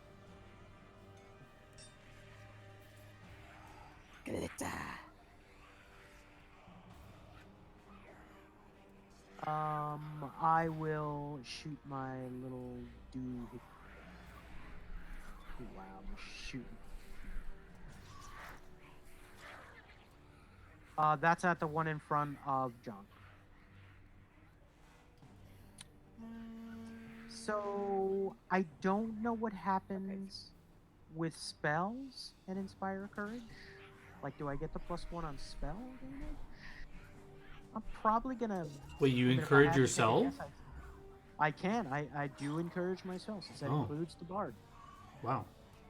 And not only that, I can once you have the performance going, to keep it going is a free action. I Wow. can literally do anything else and still keep it. Although if I'm stunned or knocked unconscious or killed, obviously it stops. And I mean, since you have to make an attack roll with that, I'm gonna rule it does affect that. Okay, So that that is a just hits him. ranged. It's a ranged touch attack +1. So yeah, you hit him with that sonic ray, and he's like covering his ears, and then just like. Sweet.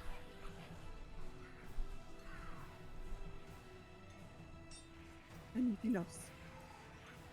I am going to be done.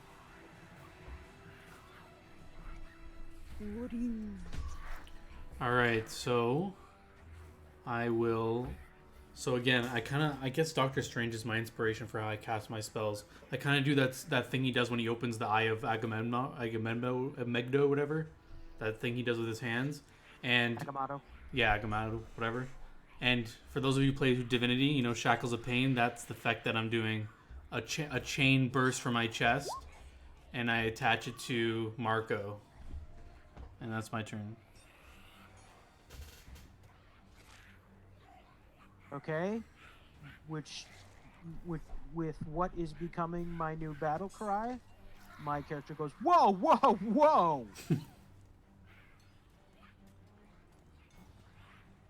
All right, let me check one thing here.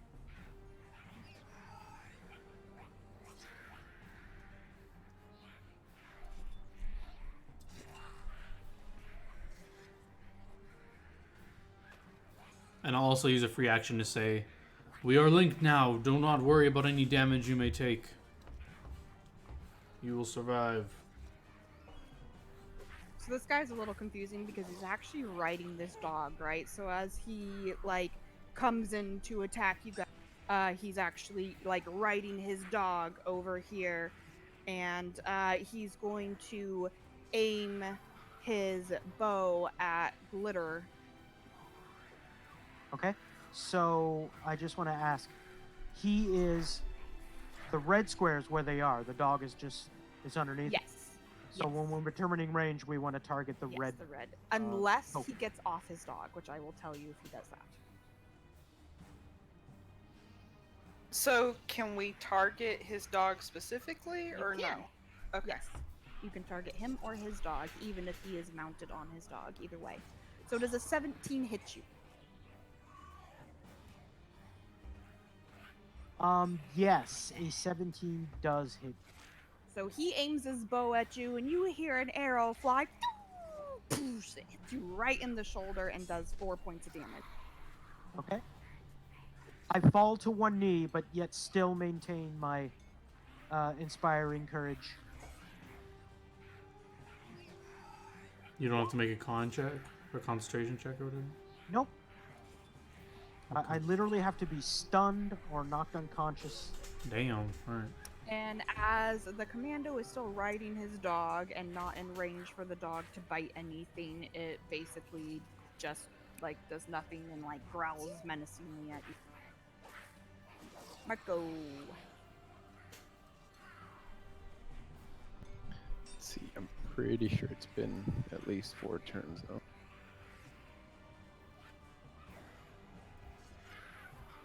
Yeah, it definitely would have been because we stepped out of combat for a little bit too. Alright, I'm gonna re-enter Rage.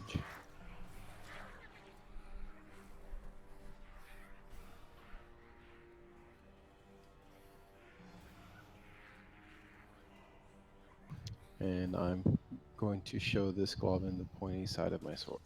Ooh. Get him, get him. Oh, Ooh, 10. go 10 to hit. stab him, and instead you bash your sword into the ground, and you're like, ugh. No. Would you like to do anything else? I see why it's called Rage now. God damn it! You're not mad at anything else. You stupid damn sword. What the hell's wrong with you? So I this yell goblin, at his, hit him with the pointy part. he just uses his turn to stand back up, and he's just like, "Ah, you dumb launchings!" Yeah, I end my turn. All right, Sakura. Sorry, do you want me just to do a quick refresh on the prone rules? Because we've been doing it kind of wrong, but I don't know if you care at this point.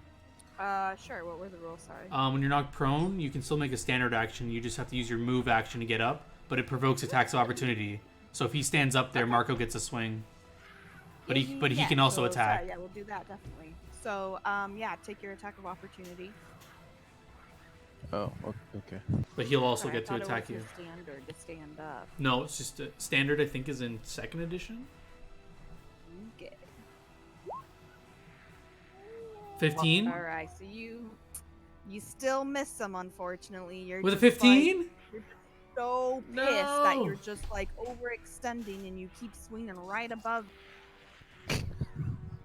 God damn. Yeah, goblins are kind of nasty because they're small stature, so they get bonuses to their AC. Sorry, He he's can't not move. actually moving.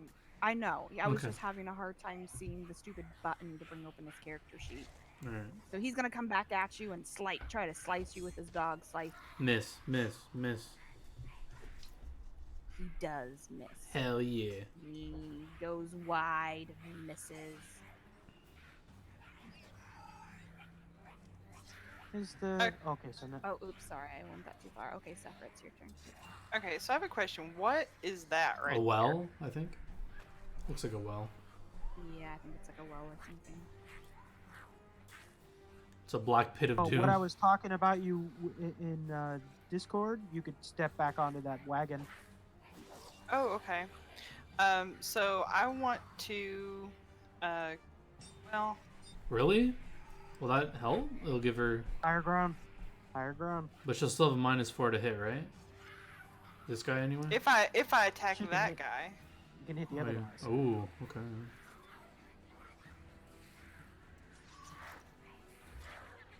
yeah. Okay, so I am going to climb onto the wagon. Do I need to roll climb?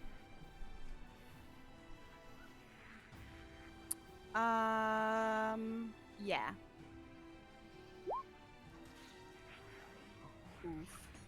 Okay. Oh, gee. It's called whenever you see red, you're supposed to be dismayed because. Oh my that's a god. Are you serious? Although I don't know if this is a thing in Pathfinder or not for sure, but I feel like I was told somewhere that you could not critically fail on skill checks.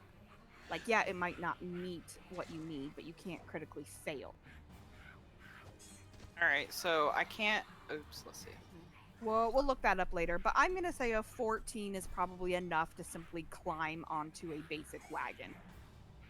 Okay. And then I am going to fire at the goblin commander. Okay, so the high ground gave you +1 to attack, right? Yeah. Okay, so okay, Goblin Commando, perfect. Go for it. Kill him. Ooh. 18.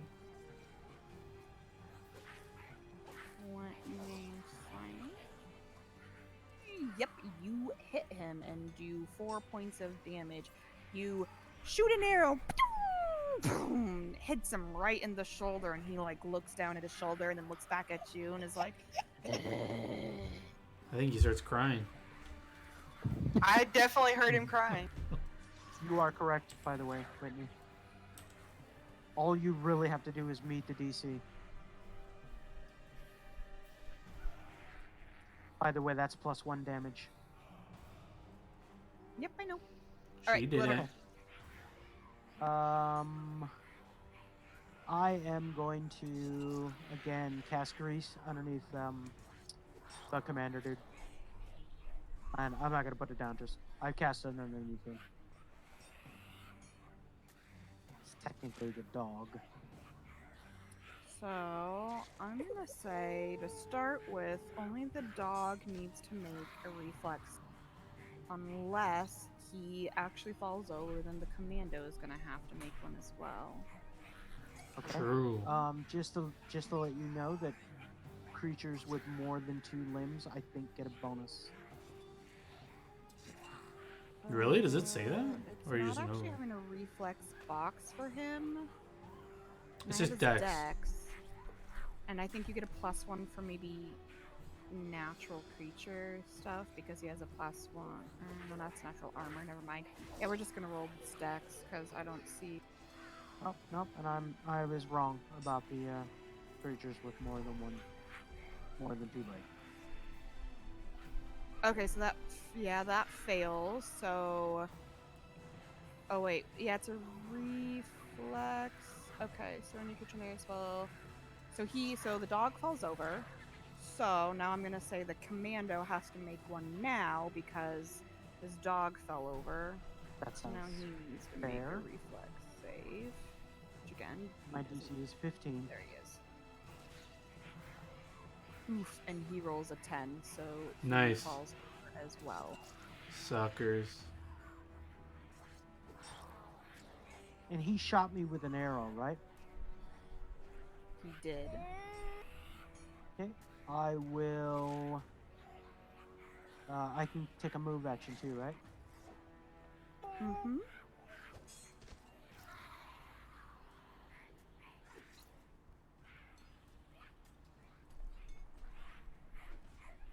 Okay, I'm gonna move to there. 6. I can move 6.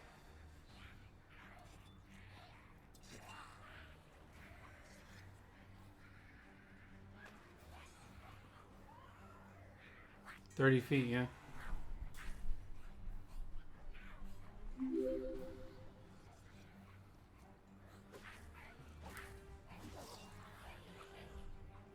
Nope, I lied. I'm not gonna move there. I'm gonna move over here.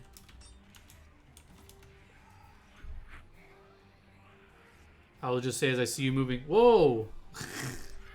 I'm gonna move there, and I'm going to take cover. I don't want to be shot again. I was going to Alright, heal you, you are- friend. It's okay. I don't want to be shot again. And he's going next. Alright, Odin. Oh no, you're going next. Sorry. Yeah, well, now I'm not going to heal you, jerk. I got 20 feet of movement. I guess I'll just move. I'll just try to get them to attack me. 20 feet of movement. And I'll use a standard action to... So be careful not to move any closer because that area is greased. Okay, yeah, I will not go in the grease. But I will use my standard action to try and intimidate them by banging on my shield and telling them that we eat goblins for breakfast. And where's my dude? Oh, at that, Glimmer pokes his head up. You eat goblins for breakfast? It's a phrase. Oh, okay. Okay, so wisdom. You do not intimidate the Wow. Well, and how about the dog? Is the dog do intimidated? not intimidate the dog. God either. damn it. Well, I tried. My turn's over. It just kind of looks at you and turns its head. Come and get some.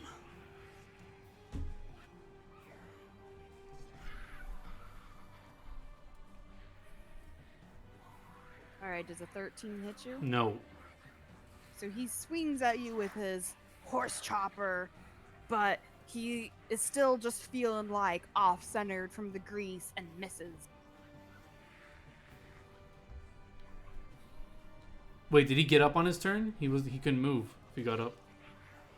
He used. Oh yeah, you're right.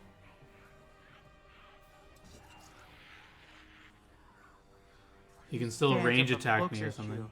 Yeah, so he would have shot his bow, but I'm Okay. not going to do another roll. I'm going to say that that would have been his roll and he'll still miss because I think that's Sucker! another roll. I kind of bang on my shield. So the pupper is also going to stand up on his turn and he can't move, and pupper does not have a ranged attack, I don't believe. Nope. So he Silly is pupper. SOL. Marco. Alright, I'm gonna strike at this goblin again.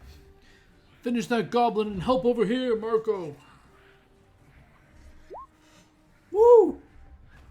The point, yeah. That the will hit point and part. you kill it. It will kill. It will kill. Bella should say that every time it kills something. That'll be the best. He be dead. Alright, do you want to take a move?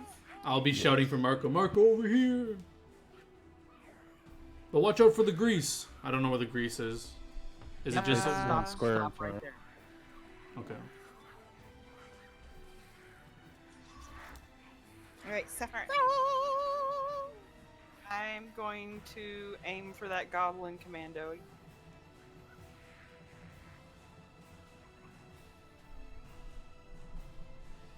Oof. Fortunately, you kind of step on a barrel of something right as you're trying to aim, and you slip, and the arrow just goes wide and just right over their Also, heads. I would just like to let you know that there is fish on that. No, the goblin stuffed all of it in his pockets. Oh, I forgot about that. Mama. Oh shit. Glinter's turn. But I mean, it died there. On the cart, did it? I am going to maintain my cover and hold my turn.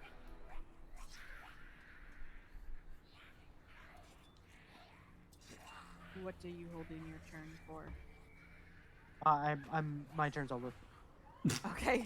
I'm not moving. I'm injured right now, and it could kill me, and I don't want to die. Holding.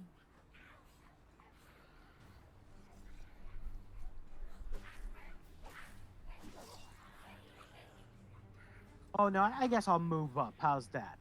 I'll move up. I'm still in cover, but I'll move up a little.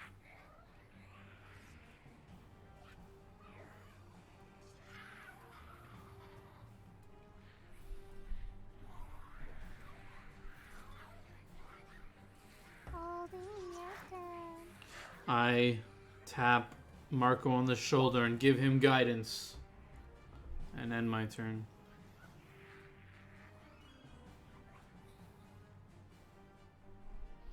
Okay, Commando is going to attempt to see if he can do a half movement through the green. Oh shit. Fall prone, fall prone, fall prone.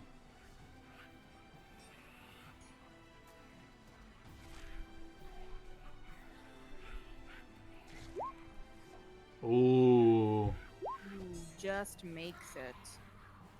No, he only needs to pass a 10 to half move. Oh, yeah, you're right. So he is going to move here. I did try to intimidate him, though, to try and make him attack me. I was like, "Argh!" He was not intimidated by you at all. I know, but I could still try to make him want to attack me. Oh, and he swings his horse chopper at you and nails you right in the side for 2 damage.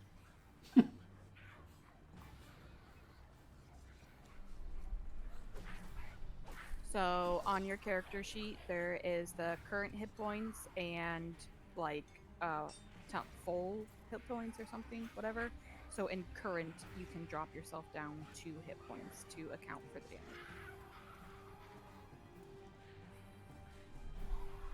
Alright. Look at that. Alright, what is the pupper stacks? Okay. I just summoned a pupper like you. I see him get hurt, and I'm now yelling at the Oracle. Is he okay? He'll be fine. I am linked to him. And I point to the magical chain between us.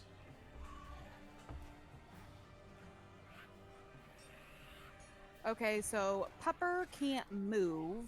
However, he does not fall prone, so he's just chill. He's just slipping and sliding. He growls menacingly.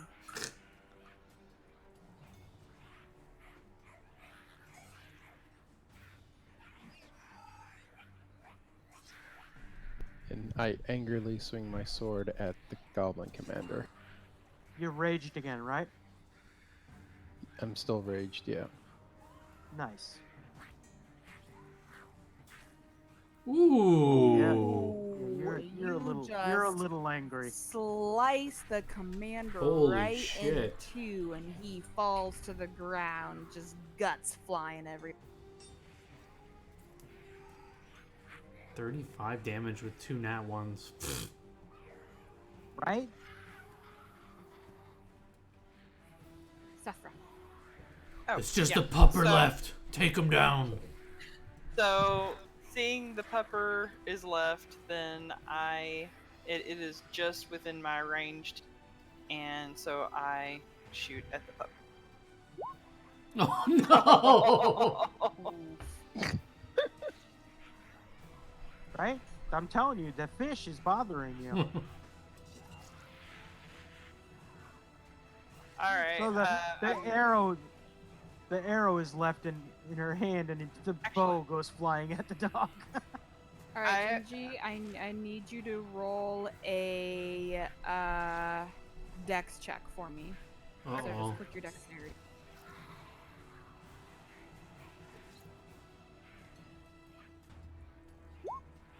Oh no. So you go to hit and you stumble, and unfortunately you fumble your bow out of your hands and you drop it on the cart in front of you. Okay. AKA, if you want to use your bow again as a standard action, you have to use a standard action to pick it up. Okay. Can I get down off the cart? Yes, you can do that. Okay. I'm just gonna move right here. I mean, to be honest, we're just gonna end up killing this thing. Is your baby really fussing? We can just call it. We're gonna end up killing this thing. Yeah, it's true. Yeah. If everyone's cool with that, that, like, we're done with this fight pretty much. Fussy, but she's getting tired. Oh no, I'm totally fine with I that. will say, at That- seeing the Goblin Commando dog, or Yeah, the his dog probably commando guy, runs. the dog it's like, oh my god, and runs away, and it's like, Well fought, friends. Goblins were no match for us. I'll just say I expend 2 cure light wounds for the injured people. Yeah, I was gonna say, do you want to call it here, or do you want to like heal up?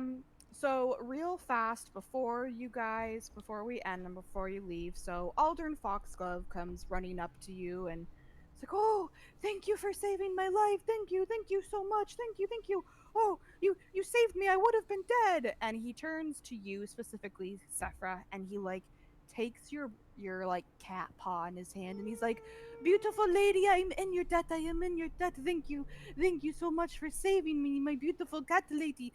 Please, come see me at the inn later. I must thank you all and properly at the inn. And with that, he kind of goes running off in that direction of the inn and like scoops up his poor doggo's remains and disappears. Then a few minutes later, as you guys are sort of healing up and regathering and everything, Amiko comes up to you as well and is also like, oh, thank you for saving us. Please come to the inn. I will give you all a week free to stay on the house. I'm so grateful for you for saving us. Alright, no need to cry, Miko. Well, you did it. All right. Not do any less. That's the last thing I'll say for this. So we'll end it there for today. I'm gonna put my kid down and then I will type out in chat Aw. how much XP you guys got and what loot you got from this encounter, since I kind of need to get Okay, going. yeah, so you go ahead and get going, and if you come back tonight, I'll talk to you. Yeah, I will be back shortly, and then I'll let you know like the XP and loot and stuff. But Jose, feel free to go to bed. Like, this is something we can put in chat and kind of also like tell you what to do and how to deal with it next week and such. Good session, Jose. Pleasure Yeah, great playing job, with you. guys. I'll be back. Okie dokie. Good night, guys. Before you Can I log out roll? of roll 20, you can just throw your full HP back. Put yourself back at full HP if you want. Or you Oh, can, yeah, yeah. just in case we forget, because I healed everyone that was I'm injured. gonna run and grab a soda, a little bit to eat, use the restroom. I'll probably be back in 15. Cool. Okay. Have a good night, guys. Or if anyone's sticking around, I'll be here too. But I'll be sticking around, but I am gonna take a small break. cool.